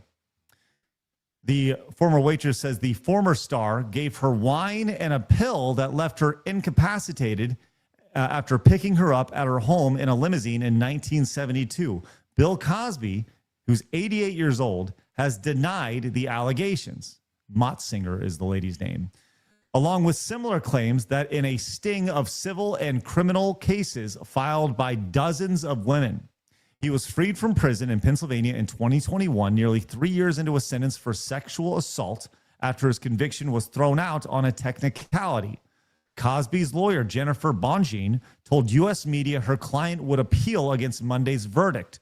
The jury in the Santa Monica case could award even more in punitive damages that have yet to be determined. Motzinger, the waitress, now 84 years old, used to work at a waitress at a restaurant called the Trident near San Francisco that was a haunt for celebrities, including Cosby. She alleged in her lawsuit that Cosby invited her to one of his stand-up comedy shows. After picking her up to drive her to the gig, he gave her a pill that she thought was aspirin, according to court papers. Next thing she knew she was going in and out of consciousness, her legal actions said. The last thing Miss Motzinger recalls were flashes of light. The filing said she woke up at home naked except for her underwear, which, by the way, that's not really naked, is it? If you're in your underwear? Just throw it on. And she knew she had been drugged and raped by Bill Cosby. Cosby's lawyer rejected allegations, arguing in court filings that Motzinger freely admits she had no idea what happened. Her spokesperson and lawyer did not respond to BBC's request for comment. The comedian enjoyed huge success in the 80s and 90s with The Cosby Show, but his reputation was shattered after dozens of women came forward with allegations of rape, sexual harassment, and misconduct from as early as the 1960s. He has maintained all the encounters were consensual. This is scary, right? Not that I just feel like the statute of limitations when it comes to something like this probably should have been met at something that was over 50 years ago. No, we should sue her. Like that, I hate this shit because listen, then you could have potentially, if let's say this actually did happen, and he was guilty of that. Yes. You out of cowardice or whatever, let this man continue to do that thing. You didn't stop the crime. Now, obviously, it's not on you to do that, but I think you forfeit your right of pulling this shit. A crime either happened and you report it or you don't. And if it did happen and you don't report it, to me, that's kind of like you're hiding a crime. And too many of these women, or I'll just say people in general, are doing this shit, and it's extremely annoying. And also, on a side note, why does Cosby not understand how to be a celebrity? You don't need to drug them. You're Bill Cosby. For the love of God, you could just say, "Do you want to have sex?" And they go, "Sure." It's real easy. Was he at the? I don't know. I don't know the time. I'm not really familiar with Cosby's career. Really. Right. So the general consensus and what he was sent to jail for was that he would more or less drug these women and then screw them, right, while they're unconscious, and it was all like a rape thing, awful. right? Yeah, it sounds horrible, right? And nobody here. And I don't think anybody here is like, go Bill Cosby. But what we are saying is that after 50 years, you probably should have said something in, I don't know, the previous decades leading up to this. And one day I will give you, and it's thrown out to me. Fuck off. One day. You either saw the crime or you didn't. I mean, like, make it a murder. You witnessed a murder. You don't say anything for decades. So, the crime. Coming from, again, I'm not familiar with Cosby's specific career. Like, I don't know like what timeline this was, but like assuming like under the assumption that like he's super famous, like I'm just trying to emulate the victim here, like in my mind. Like I think that there is a possibility that they were worried about some kind of repercussions if this if he was really rich and he did have power. Too bad. But I think that it's so far ahead now that it's kind of impossible to do a fair trial. Right. Imagine That's if kinda you how I had to feel about had to do those mental gymnastics for everything, then nothing gets done. There's too much emotion and thought now. Logic only. Well, a crime happened. Report it or don't. Move on. So that's where I'm at with this. 1972. I'm tired of emotion and everything. Enough of this shit. It's logic. Something happened or it didn't. Report it or do not. You can't bring it back 50 years later because you want a new BMW. You can't just do that. Again, think of all the people now who may have been sexually abused by this piece of shit because you didn't say anything. Again, it's not on you, but then you also don't get the benefit later of saying, oh, well, I've decided now I'm going to say something. Well, that part I do kind of agree with. Ridiculous. Like the part of it being like a monetary thing. I do kind of agree with that. Well, see, and that's where I go with this, right? This, if this supposedly happened in 1972, think about the literal technology that we didn't have in 1970. Number, how do you prove that this happened, right? It's all hearsay at this point. He drugged me. I woke up naked. I knew I had been raped, right? Well, this is civil, right? This is a civil suit. This isn't even like, right? Am I wrong? Well, okay, this itself Because it's a was, lawsuit. yeah, it's a lawsuit, correct? So it's not even like a criminal thing. Yes, it was. Yes, see that part is kind of that part is kind of sketch. I think it's like there's a clear motive to for financial gain, that there could be a motive for that. Right? Well, and that's where I go with this is you have this lady who was a waitress, and I don't know what she's done the rest of her life here, Donna Motzinger, right? But she is 83, and she's like, I remember this time that I met Bill Cosby and we screwed, right? Mm-hmm. But I also look at my bank account and I say, I haven't left my kids anything. I'm pretty sure he screwed me and it wasn't consensual. So how about we try to go to the bank here for this and leave my kids with something here? There's possibility of dirty motive. Yeah, I agree with you. Right. And that's the thing that doesn't sit well with me. The thing that doesn't sit well with me is there has to have been a statute of limitations that's ended here. And this is a giant can of worms. I'm not talking about for sexuals. I'm talking about for any crime that's been committed. Yes. Yeah, that's fair. This idea, well, this happened in 1967.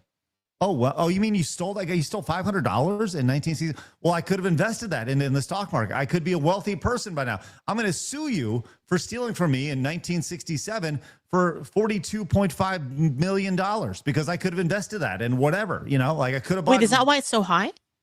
Well, no, I'm just saying just in general. I think it's that high for emotional damage or distress or whatever it may be, Yeah, so I think it's like two separate things here. Like, I think I can understand like why a person wouldn't report it, but at the same time, like you said, like this isn't even a criminal thing, right? This should be a criminal thing, right? It should have been a criminal thing years ago, right? But then them bringing it up as a civil thing, where like there's a monetary, like financial, possible motive, like 50 years later, that's fucking crazy. Yeah, I kind of see this stuff to a lesser severity, right? Because this is about rape and everything. But I still see this bullshit even like to this day. In fact, it happened again over the weekend where you can make the argument of like show receipts, right? So I'm gonna bring it to Harry Potter, sorry. But Papa Ezadu came out over the weekend and he was all like, "Oh, I have people in my DMs telling me to kill myself because I took the role of Snape." And it's like, okay, show receipts, right? You're saying these things that are horrible that happened to you. Show receipts. Why should we just blatantly believe you? And it's like the same thing over and over again. Sure, it's totally different severity. I'm talking about like rape and like a death threat from some random kid on the internet. It's not the same at all. But it's the same in why can't people just be honest and be like, this is the receipt, here's the proof, done, right? Instead of just holding on to stuff. It's just bullshit to me. It's kind of like the Me Too movement stuff, right? It's the same thing over and over again. I just find it really dumb. I just want to know, what is the logic of holding you witness a crime, and so what is the logic of holding this information for more than a day? It's not logic, it's feelings, as you say. That's my thing. Or they're lying. Well, I think it could be logical. I mean, it could be fear of retaliation, right? I don't think that's necessarily fully emotional. If you've made the decision, that's up to you. Sure, that you're nervous of retaliation. Then okay, you've let a crime happen because you're a pussy. Great. I So agree now with you that, yeah. forfeit your opportunity to bring it up. It's real simple. If I witness a murder and then I go like, well, I'm not emotionally prepared right now to handle that. So everyone can go fuck themselves and the family that's grieving can go fuck themselves because I emotionally at the moment just can't take this. But in 30 years, I'm going to do that. No, fuck off. Now you should be sued for halting an investigation, for getting in the way, basically evidence tampering. So also on Rumble's side, Lunar says, so based on that logic, are you saying that cold case murders that have new info found about should just be ignored because it may have happened in say, That's a say different 1986? thing. But, like, Totally nobody's different saying scenario. Not even remotely the Nobody's same. saying that at all. That's not what we're Totally saying. different scenario. Yeah. So I want to go back to the statute of limitations here. I asked Rock, I said, what is it for the civil statute of limitations for sexual assaults in particular is 10 years from the date of the last act of sexual assault. That's 10 what my years. understanding was, but it's been like we've been eroding that forever now. Okay. Why this case could proceed despite being over 50 years old. This is possible because of California's civil statute limitations rule for adult sexual assault, and especially the recent revival/look back windows created by the legislator. Here's the key difference from the standard deadlines. Legal loophole. Yes. Under the normal rules, a 1972 claim would normally be long expired. However, California has passed multiple laws in recent years that temporarily revive, bring back to life old, otherwise time-barred adult sexual assault claims, particularly when there's an allegation of a cover-up by an entity, an employer or organization, whatever. So I'm guessing that happened. The Cosby case fits this pattern. It's an extremely 10 old years claim. is too long. But the lawsuit was apparently filed or revived during one of these open windows. The jury found him liable. His lawyers plan to appeal right here. This is just, I don't know how you can just be like, well, we're gonna add a new window here. And this, I think a lot of this stemmed from the Me Too movement, certainly, Yes. right? Where they're like, well, we got to do this, and we got to make these changes here, right? And by the way, these windows, they will close. These windows are temporary. They'll close at the end of 2027, where old claims will be permanently barred again.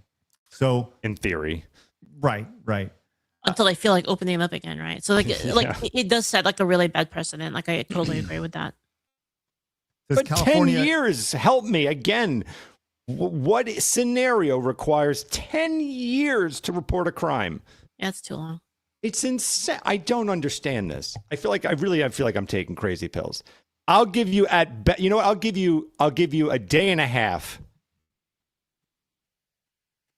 At most. I mean, look, I think personally, I think that's a little extreme, right? I think that's a little short for me. But I understand your logic of it, right? Sometimes people have to process things and whatever, right? People deal with trauma different ways. I'm a robot. I do not accept. I know. I do not understand this emotional bullshit. Right. See, a crime happened or it didn't. You adding emotion, then you need to add emotion to literally everything. Well, they stole because they're hungry. Right. So in this case, fine, okay, we'll give it to them. You either have your society either has laws or you don't. Pick. And if you're going to go with emotion, then welcome to 2026. I understand everything that you're saying. Everything that you're saying. I just think maybe a 30-day window or something may be better. Because I'm just trying to think of what. Similar to Leaf here, I'm trying to think of how somebody like that, well, maybe I need to go to the hospital. Maybe I need to go get a rape kit or whatever. I don't know, have some sort of proof of this happening and then bring it to authorities. Maybe it's a week window or 30 days. I don't know. Whatever. Either way, 10 is crazy years. now. 50 years is a little extreme. Mm-hmm. Just I agree with tad. that. Yes. I'm pretty much on the same page. Yeah. Mm-hmm. Yeah. All right. Stacey B says, devil's advocate. What if you were a child and you want to be out of the house before you report, or I guess report or resort to reporting? Stacey, I think children are a little different. Yeah, children. I'm talking about adults here. Yeah, I mean, a child is a completely different. Namikaze came in with 5, says 90 dubs are great. I was a Tsunami kid growing up, but grew into subs after high school. So I'm going to say that's subs, 5 for subs right there. Denarian came in with 10, says they should just adapt anime that's set in a real world. It would be So much easier, cheaper, and more authentic. I would love to have a live action version of Gunsmith Cats set in 90s Chicago. I vote subs. There's one of the main reasons I know 7 languages. Tenarian, that's 10 for subs.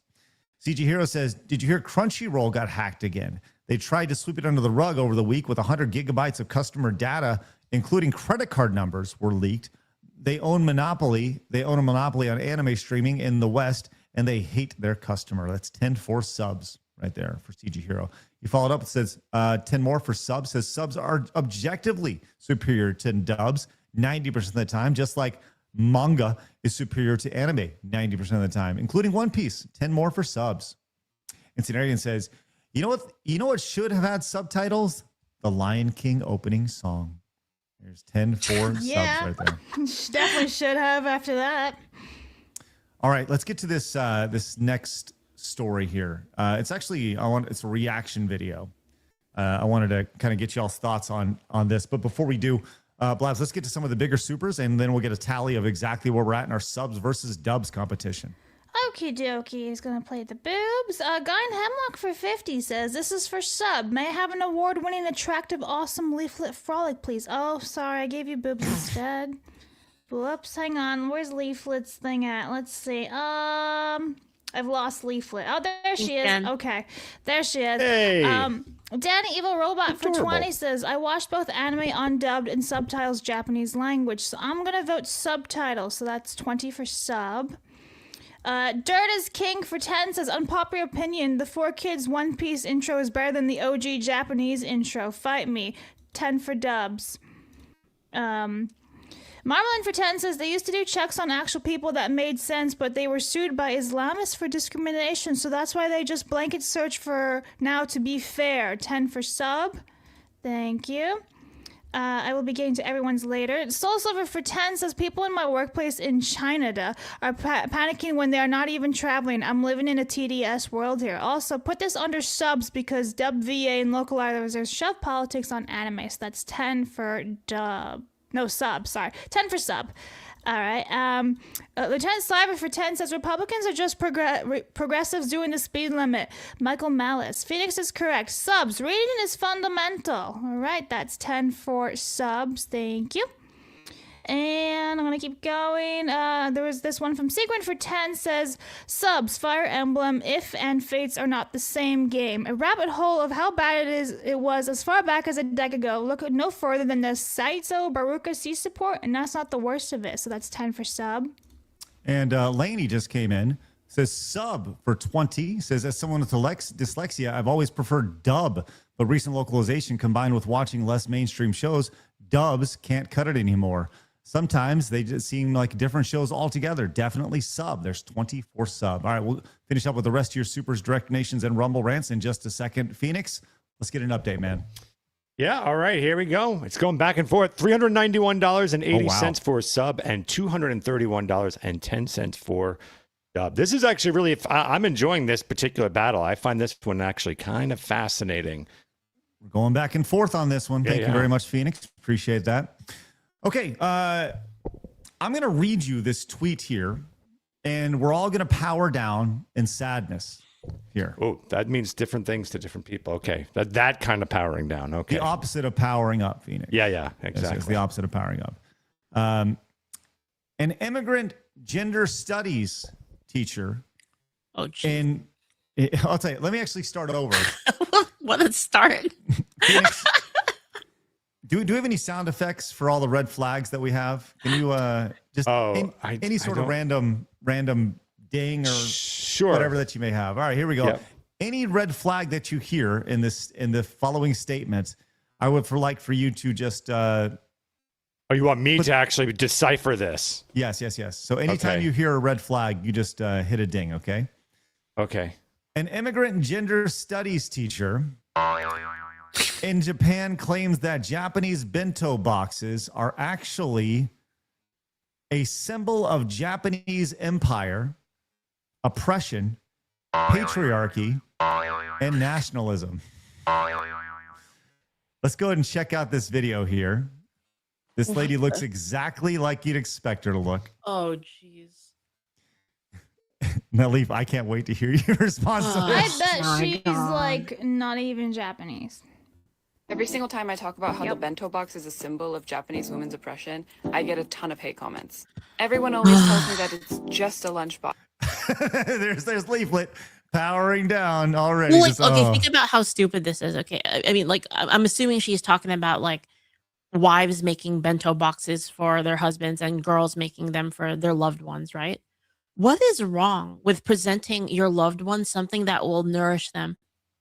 Like, I just like like you have to have like some next level, like just broken brain to not see that, like, what an honor that is actually to like give someone you love something that they will enjoy and something that will sustain them through the day.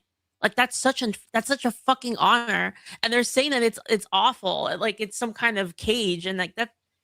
Jeez, people are mental. It's part of the patriarchy in Japan. There we go. Hate comments. Everyone always tells me that it's just a lunchbox and that it's not that deep. But it is. And I'm going to take you down with me. Because the I mean, talk about... She's taking us all down with her giant forehead. She's sinking the ship. You mean 5 head she has over there? This idea of like, no. Everybody else is wrong but me. And I'm the one who's right about bento boxes. Like, okay. These people don't understand because what the love bento is. box is No, of course not. Of course not. And life and love is bento boxes. with me. Because the bento box is also a symbol of Japanese empire. Patriarchy in any country is always going to be closely linked to nationalism because women quite literally make humans and are socializing them for the next generation of laborers. So the amount of love and effort that you put into your bento box is not only a representation of how much you love your child, but it is also a direct correlation with how much you love your country. Could you imagine the bento box that she would make for anybody? Holy fuck. You okay, Leaflit? You all right? I saw you just People kind are of retarded. I know. They don't understand love. That's the problem with that. They have no love in their heart for anybody, including themselves. I think you nailed it. I think that's what it comes down to with all these people who are just insufferable. They have I'd love to daddy ask issues. them. Yeah, I'd love to they have- ask them just straight up, like, what is love? What does that mean? I think that if you, with most of people like this, I think that's the question. Who hurt you? Who hurt you? What happened? Like, and legit, I'm not kidding when I say this. Like, do you have a good relationship with your father? That's probably the number one question that I would ask. Do you love your parents? Do your parents love you? Do you love anybody? Anyone? Do you love anybody? Like, at all? Like, yourself? Anybody? And what does that mean? If you say that if you do love people, then what define that? What do you mean by love? Hey, she loves somebody, and that person is her. That's I don't even know if that's true. Like, let's Leaf, maybe there's some logic here. Who knows? Maybe she's gonna turn you here by the time so it's all said irritating. Country. Because those lunchboxes are not only beautiful, but they're also really well thought out in terms of nutrition. So there's this spirit of wanting to raise these really strong and healthy citizens for the nation. Wait, what? Wait, what's bad about that? What? What a fucking honor! What an honor! No, I'm serious. Like what greater duty is there in life than that? Than something like that? What fucking telos? Like, that's crazy. Like, I listen to what she says here. This, like, she's gonna find a way to poke a hole in this idea of loving your country here and delivering nutritious food to your children. Because those lunchboxes are not only beautiful, but they're also really well thought out in terms of nutrition.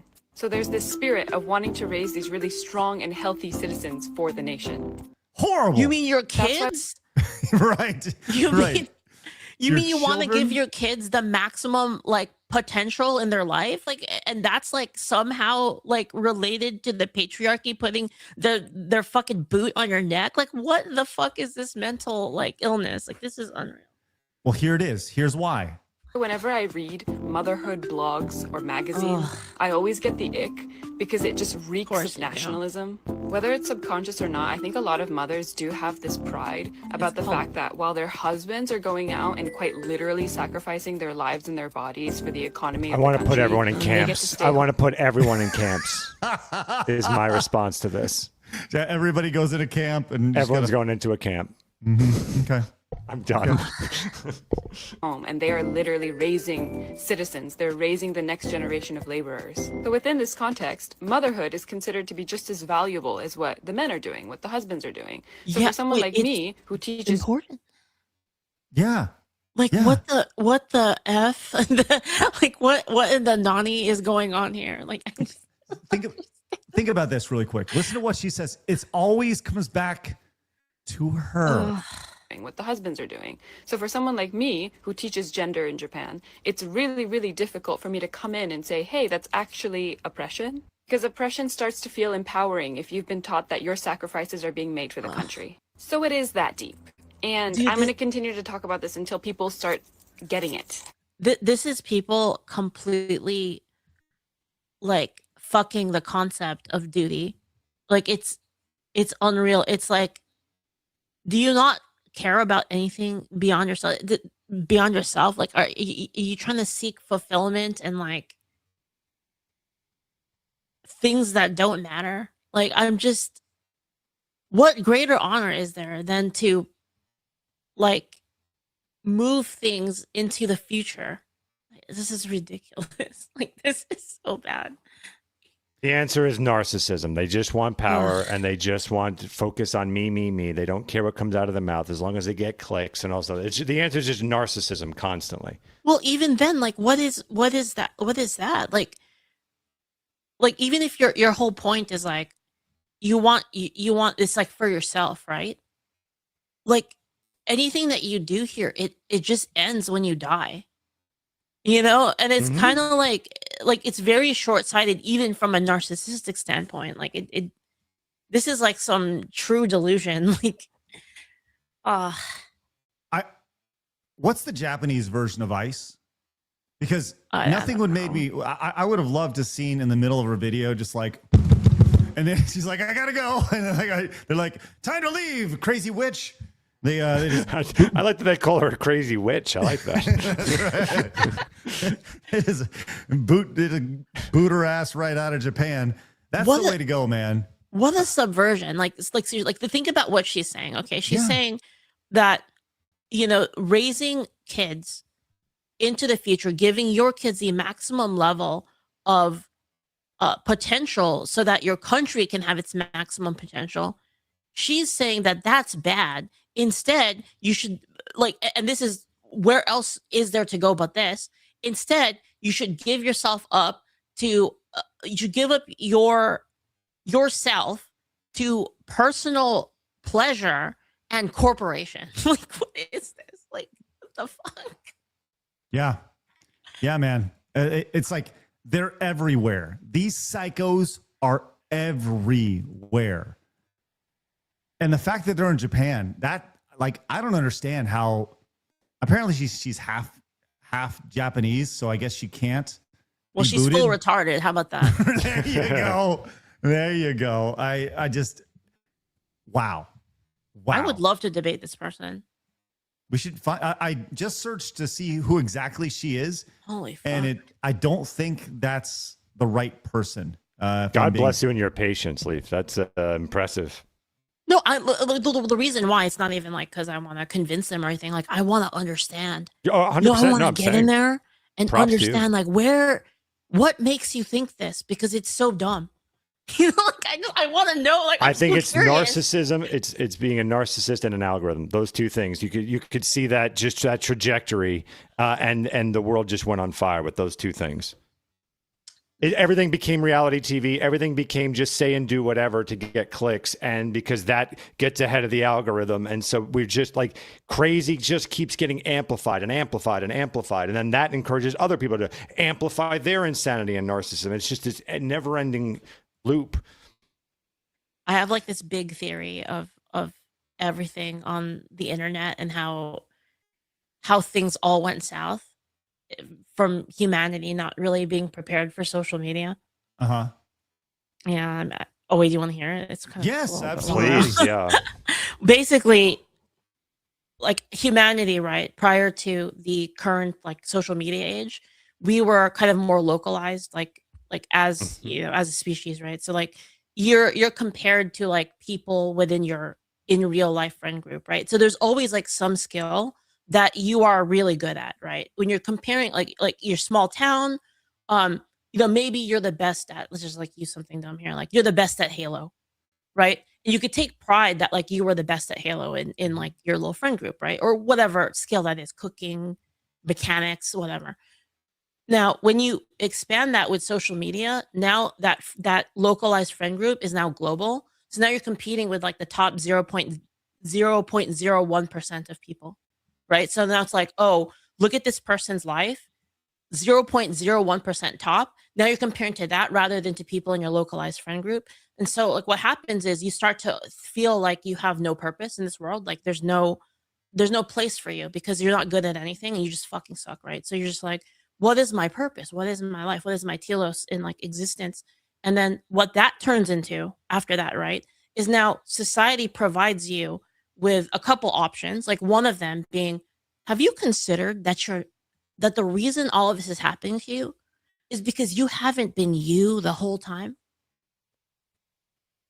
Have you thought about maybe changing yourself in a really fundamental way that might actually fix all of this, right? So now you have all of these identity issues coming up, right? And all of these identity issues are based on the idea that you have to change yourself into something else, and then you will realize your telos, like your reason of life.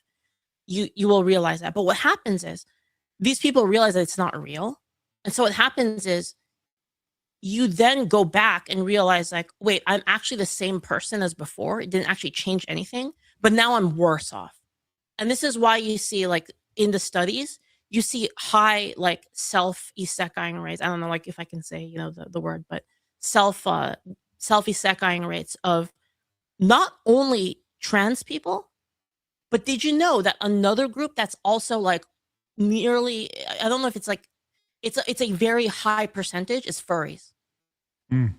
So if you think about like both of those things, they both deal with that identity thing, right? So that's one side of it. The other side of it is submit yourself.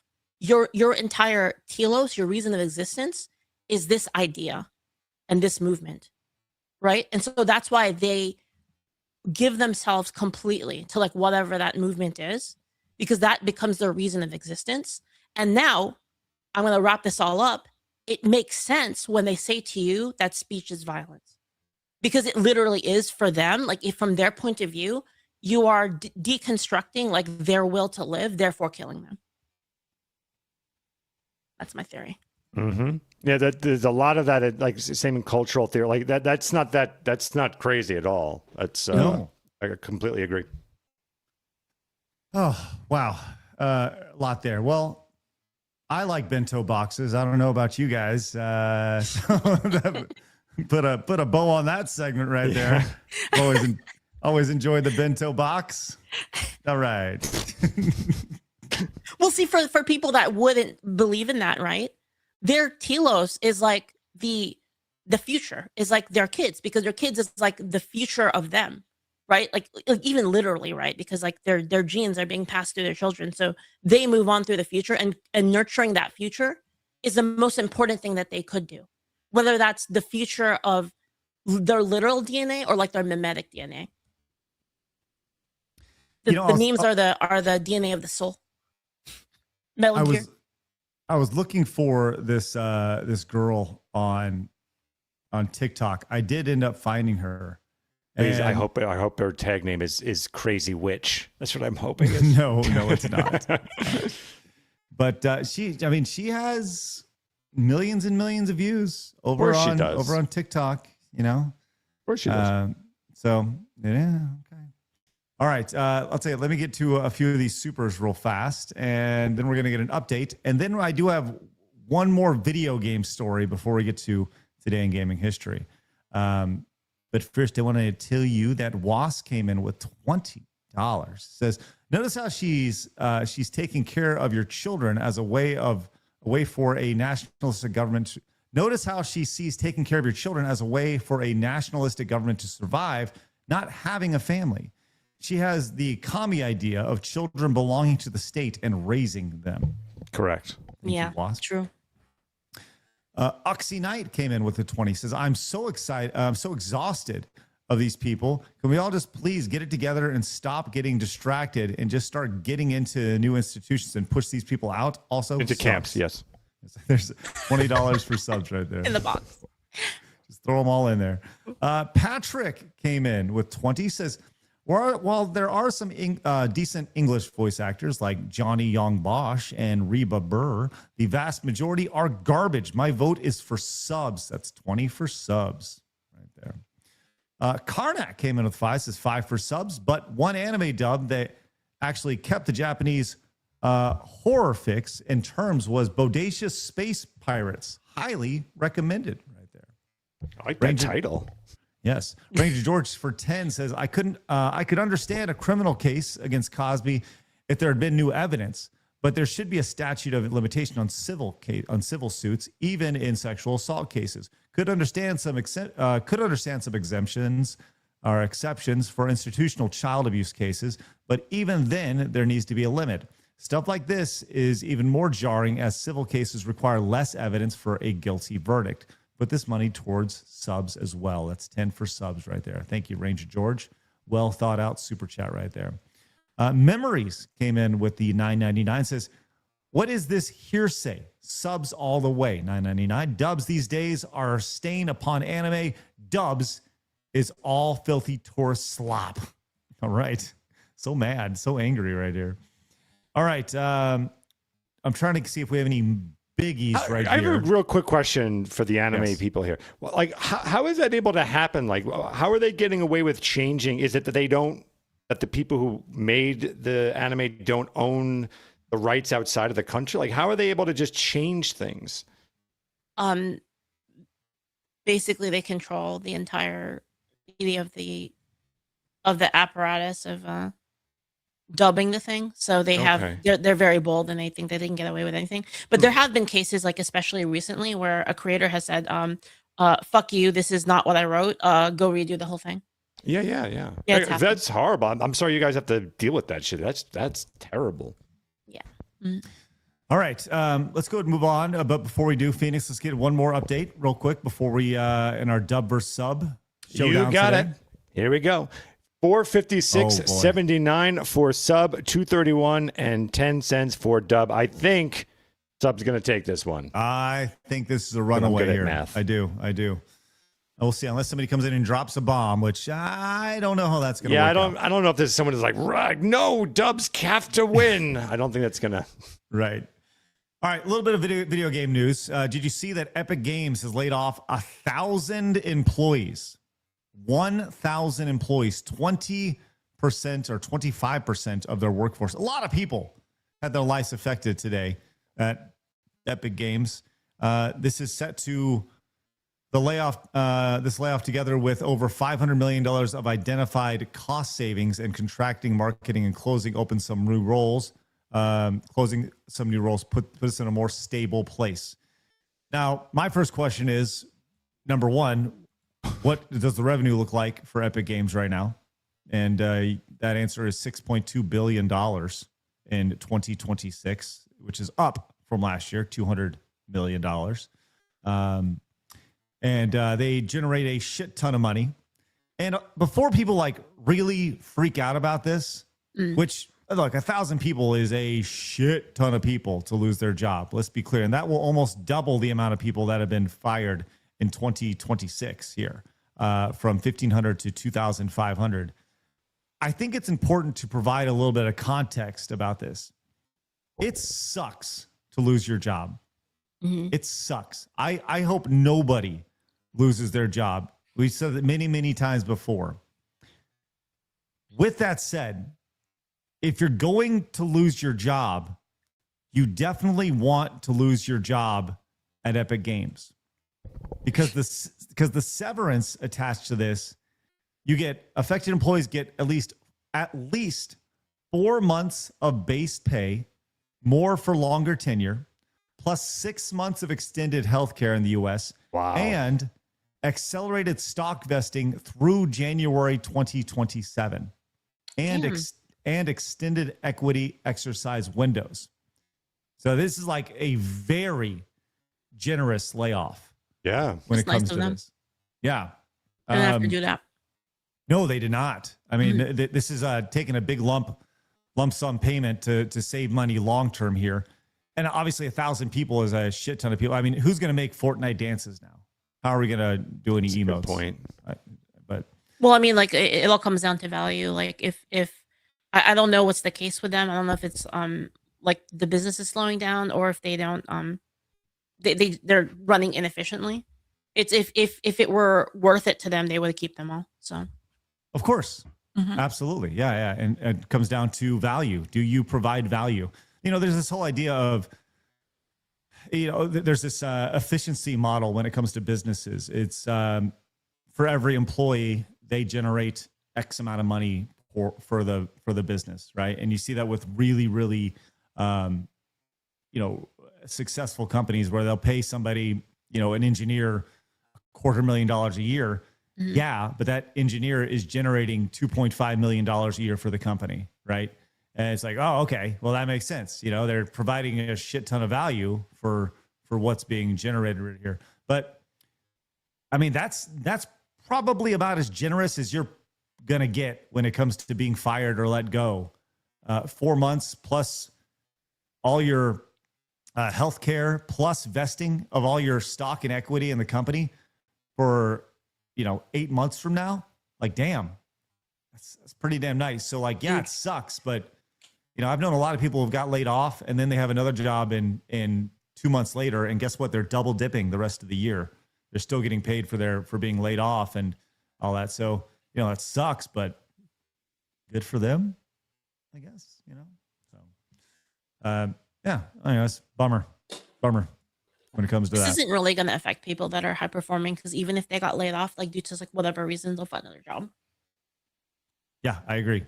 I think people who add value will be snatched up immediately, for sure. All right, Blabs. How about we get a couple supers before we get to today in gaming history, and then we'll get an update on our showdown. Then we'll go to a gaming history, and then we will declare a winner today. Okie dokies. Thumb Ugly for 2 says TSA and Walsh both go away win-win. Sub, so that's 2 for sub. Commodore Fan for 5 says it should be noted and reported that many Dems in Congress are fed up with that old asshole Chuck Schumer and want him out of power for holding up so many things in Congress. We need term limits now. Oh boy, do we. Danny for 1 says what this proves so far is that the problems in Minnesota were caused by the activists and their tactics, and it's fucking brilliant. Sub supremacy, so that's $1 for sub. Mr. Rich for 2 says look up Pulp Fiction coffee scene for context. Thank you. Nova Fan for 1 says subs. I want to like dubs, but even if there's no wokeness, localizers still have to fight an uphill battle just to avoid confusion of a very non-American culture. Onigiri became jelly donuts. Yeah, that's fair. So that's $1 for sub. C-Man for Canadian 2 says sub, baby. So that's 2 for sub. The Diddly Doodler for 5 says, I have a limited time. If I didn't have dubs, I couldn't stay up to date on anime while I play games. Dub for me, even if the people behind it are terrible. That's 5 for dub. Bing for 5 says, is it too old to find evidence reliably? The accusation shouldn't be taken serious or be allowed. Thank you. Joe for $4.99 says sub versus dub depends on the content. Bleach and Dragon Ball Zero dubs are absolute peak, but live action subs beat live action dubs 90% of the time. Oyo Leaflit. So that's nothing. Yeah, I don't think that's for anything. Okay. I think he's both. Commodore Fan for 5 says, I'll give someone 48 hours to report something like this once they are away from the situation. So that's time is most effective. Otherwise, if she said, he said, and ruins people alive. Joe for $1.99 says, forgot to say $2.50 to each, please. Well, you can't split it. Sorry, Joe. We're not splitting. Value More for $6.76 says, hearing dubbed anime provokes a visceral reaction. I must switch immediately or puke. Dubs are heresy, only sub. So that's $6.76 for sub, I should say. Rod for Mexican 50 says, something that's telling me that the bento lady rant is a Canadian Euro US citizen. That's nuts. What is wrong with a girl making a bento for love? Who hurt her? Yeti for 10 says, if I had someone I love make me a lunch of any kind, I'd just be grateful that they put that kind of effort into something for me. Hell, I'd even be bragging about it to my coworkers. Feminism hurt her, by the way. Mm-hmm. Voitin for 10 says, it's the toxoplasmosis talking through her. The dozen cats she has is controlling her brain.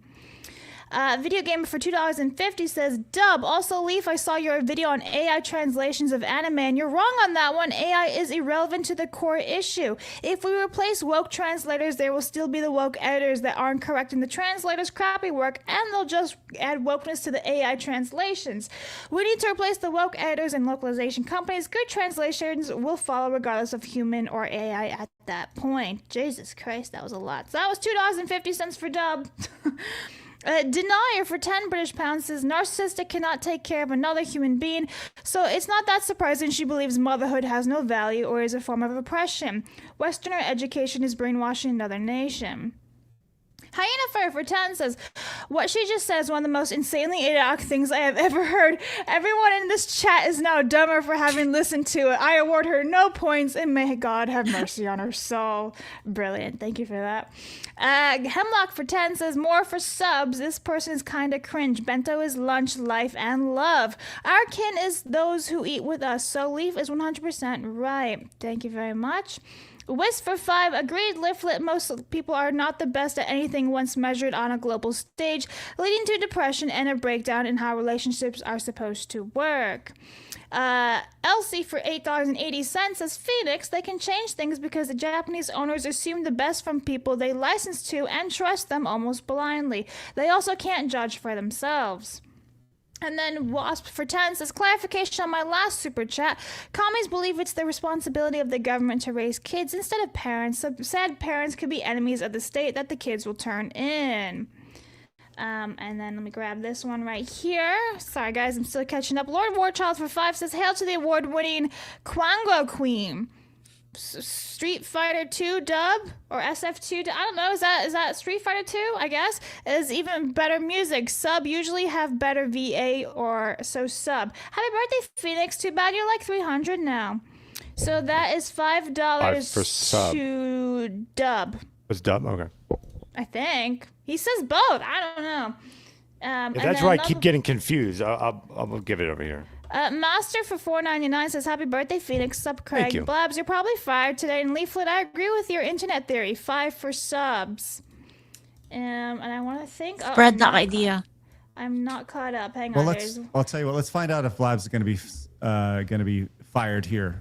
I know we have a few more to go, Blabs, but we'll get to those in just a minute. Yep. Axe Bear Care says the live action is better with sub, but I prefer dub for anime. Watch more live action. Like K-dramas, Business Proposal is really good, but I actually have closed captioning on almost everything I watch due to psych benefits. YouTube wouldn't let me send. God bless it. That's that would be dub. 5 for dub right there. All right, Blabs, our final segment of the day. Very excited for this. Because there's a list here. I have not seen this. Yesterday you disappointed me greatly. No. You disappointed yourself because you picked a title that wasn't even released on that day, and you said, today in gaming history. Like, man, you're... Today in gaming history with Flab. Yeah, do it. Step on me, mommy. All right, Flabs. It makes me very sad when I see Phoenix giggle and betrayal over there. Anyway, suck dick. Anyway, March 24th, everybody. Mega Man 7 was released in Japan in 1995. We have Legend of Zelda The Wind Waker released in 2000. I was going to say 2023, but that's not right. 2003. And then the PlayStation Portable was released back in 2005. Ta-da! Again, like, how is this a bad... Like, this has got to be a good list. Blabs, small note here, and this is something that I think I may be the only person who noticed this. But when creating your assets, can you make sure, you notice on the left side of the screen that you can see a little bit of that peeking through over there? What are you talking about? On the left side, next to Mega Man 7, there's like a couple pixels over there. Huh? Wait, what?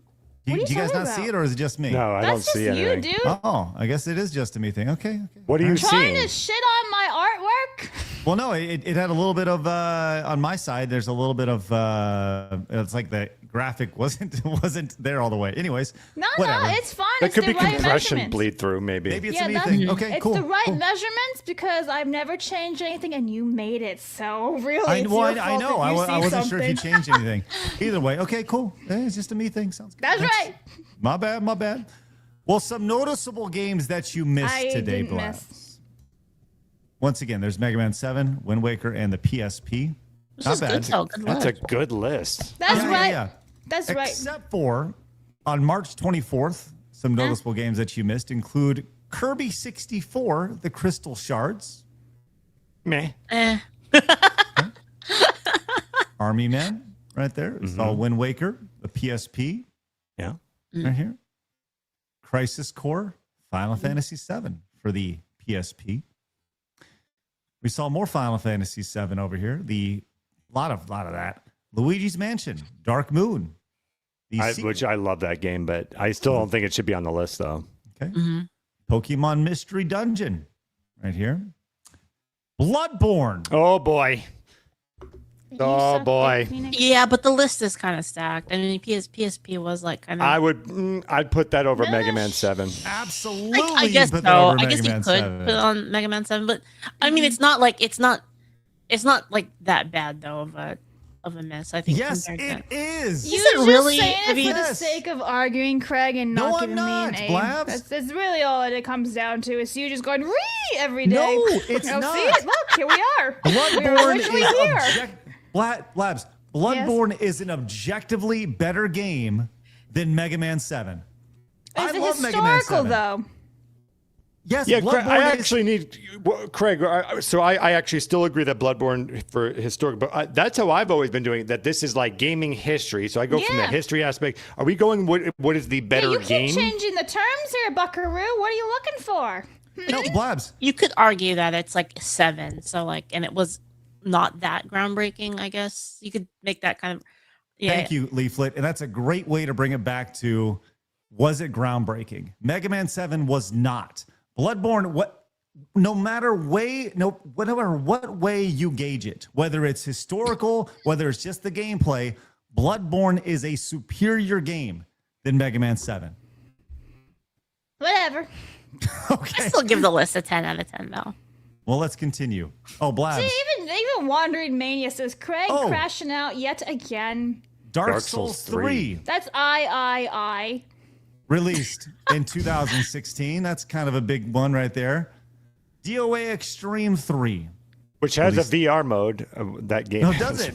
Yeah, one of those Dead or Of course Alive has a Phoenix would VR know. mode. That's right. Oh, another Hatsune Miku game right there. Splatoon 2. Wow. Splatoon 2 released for the Switch 9 years ago. Ryza. Right. Atlas Ryza. And there you go. I would say, Blabs, Yawn. you punt Mega Man 7 off the list. Yeah, And you it either goes to put Bloodborne. Bloodborne or Dark Souls 3. Nah, And Bloodborne. Like Dark Souls 3. It's definitely Bloodborne. Yeah, I agree. You say Dark Souls Whatever, 2, Phoenix you got to is fight. never on my side. I'm used to it. It's fine.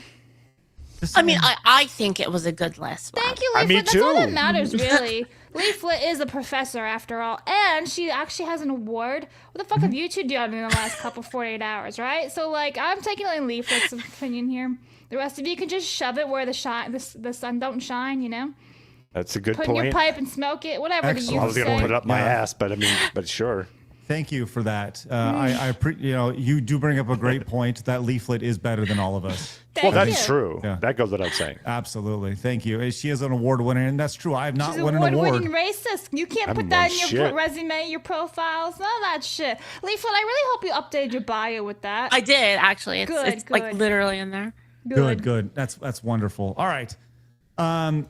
Phoenix, let's get an update before we move on. We're going to put 5 minutes on the clock here in just a second, and we're going to see if anybody wants to come in and be a crazy person. What do we got? All right, sub versus dub. We've got $484.55 for sub and $248.60 for dub. Sub is nearly doubled up. Yep. The dub. All right. We'll see how this goes. Okay.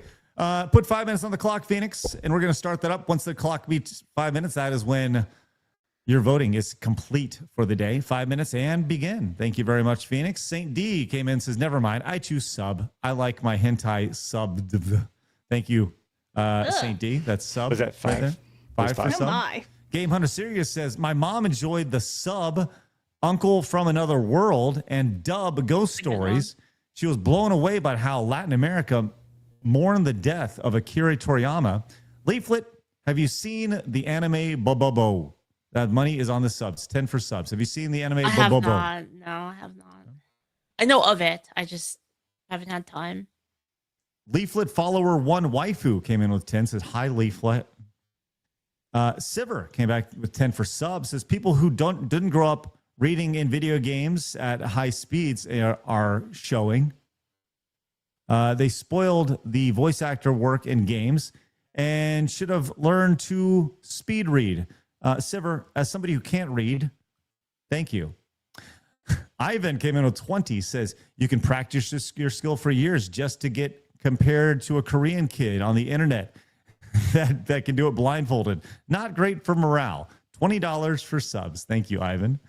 And Ronan the Lurker with 2 for subs. His reading increases the vocabulary level. Well, maybe that's my issue right here. All right.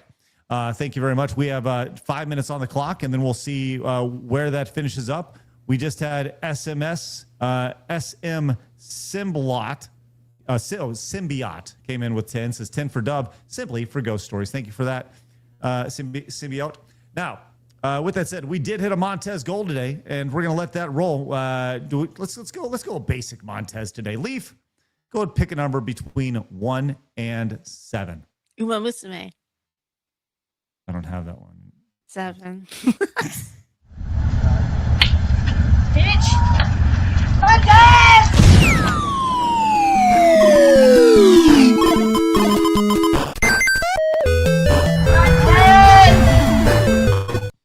I've never seen that one.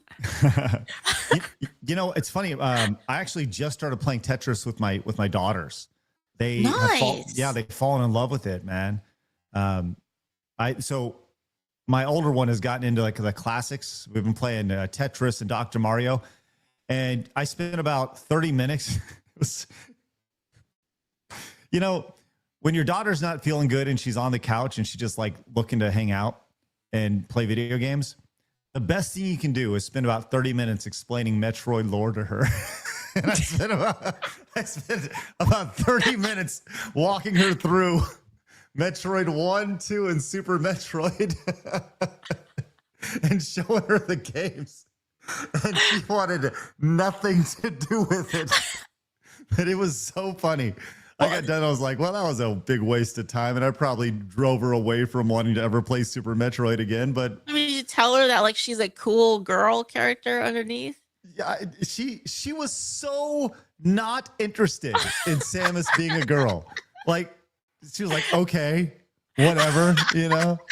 It was I walked through the whole thing, explained. I played through. I wanted to show her the original Metroid because the goal was to get to Super Metroid, right? So I wanted to show her the advancements in the game. So I showed her the beginning of Metroid because I knew at the beginning of Super Metroid, you go back to the original part. I wanted to show her the difference there. Then I wanted to show her the end of Metroid. And she fancies herself as like a good video gamer. And she is, right? And I was kind of like dogging on her. I was like, I don't know, that game may be a little too much for you. You know, it's a pretty hardcore video game over here. And I was playing the end of Metroid, and it was fucking brutal. They got these, you know, everything coming down, trying to beat Mother Brain and stuff. So I get to the point of showing her the intro of Super Metroid. I was like, this is what I was talking about. See, she beat Metroid, she beat Mother Brain, and then the Metroid comes and it becomes attached to you. And then that's where you start with Metroid 3. And I was like, this is a true gamer's game. It's like, but I don't know if you can like handle this. She got so pissed at me. because I was like, I don't think you can handle this, honey.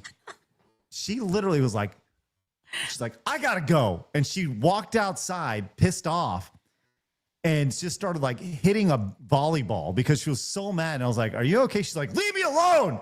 And I was like, oh my God. It's like, I love my daughter. This is great. So anyways, that's what I did this weekend was sharing Super Metroid lore.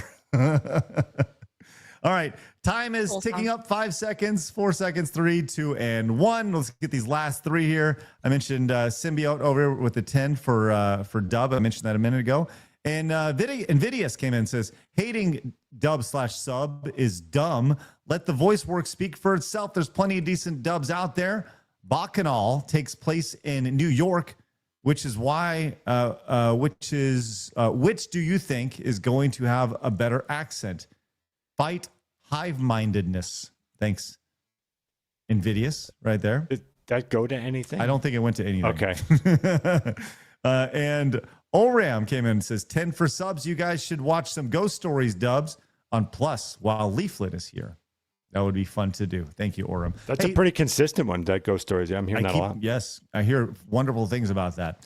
All right, speaking of Plus, I would invite you guys to join us. If you missed it, last week we had the spectacular VTuber Chaos. Leaflit, did you have a good time doing that?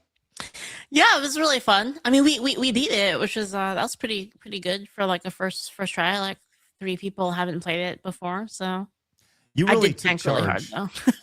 You did. You took charge there. That was great. That was really good. You can still watch that right now by going over to Side Scrollers Plus, getting a free membership. Use the promo code FREE. Try it out for a month. See if you like it. There's a lot of good things. We got other good things coming up over there a little bit later on. You can try it out for free over there. All right, and we have one last super that came in from Ken with 5. Says subs over dubs. 5 for subs right there. All right, let's get a tally, Phoenix. Let's see where we're at with our final results of our subs versus dubs. This is it. Showdown. This is it. The final. All right. It is for $546.55 for sub. I think you chose right. $258.60 for dub, which of course means the winner is subs. So there you go. Wow. In the grand pantheon, in the conversation across the world, they will look to today's show, March 24th, 2026, knowing that subs are indeed superior to dubs. To accept on behalf of subs, here is Leaflit. Hi, that's right. Take that, Doms. That's right. Thank you, Leaflit. Great job. Oh, that's not what we're talking. Oh, yeah. Japan.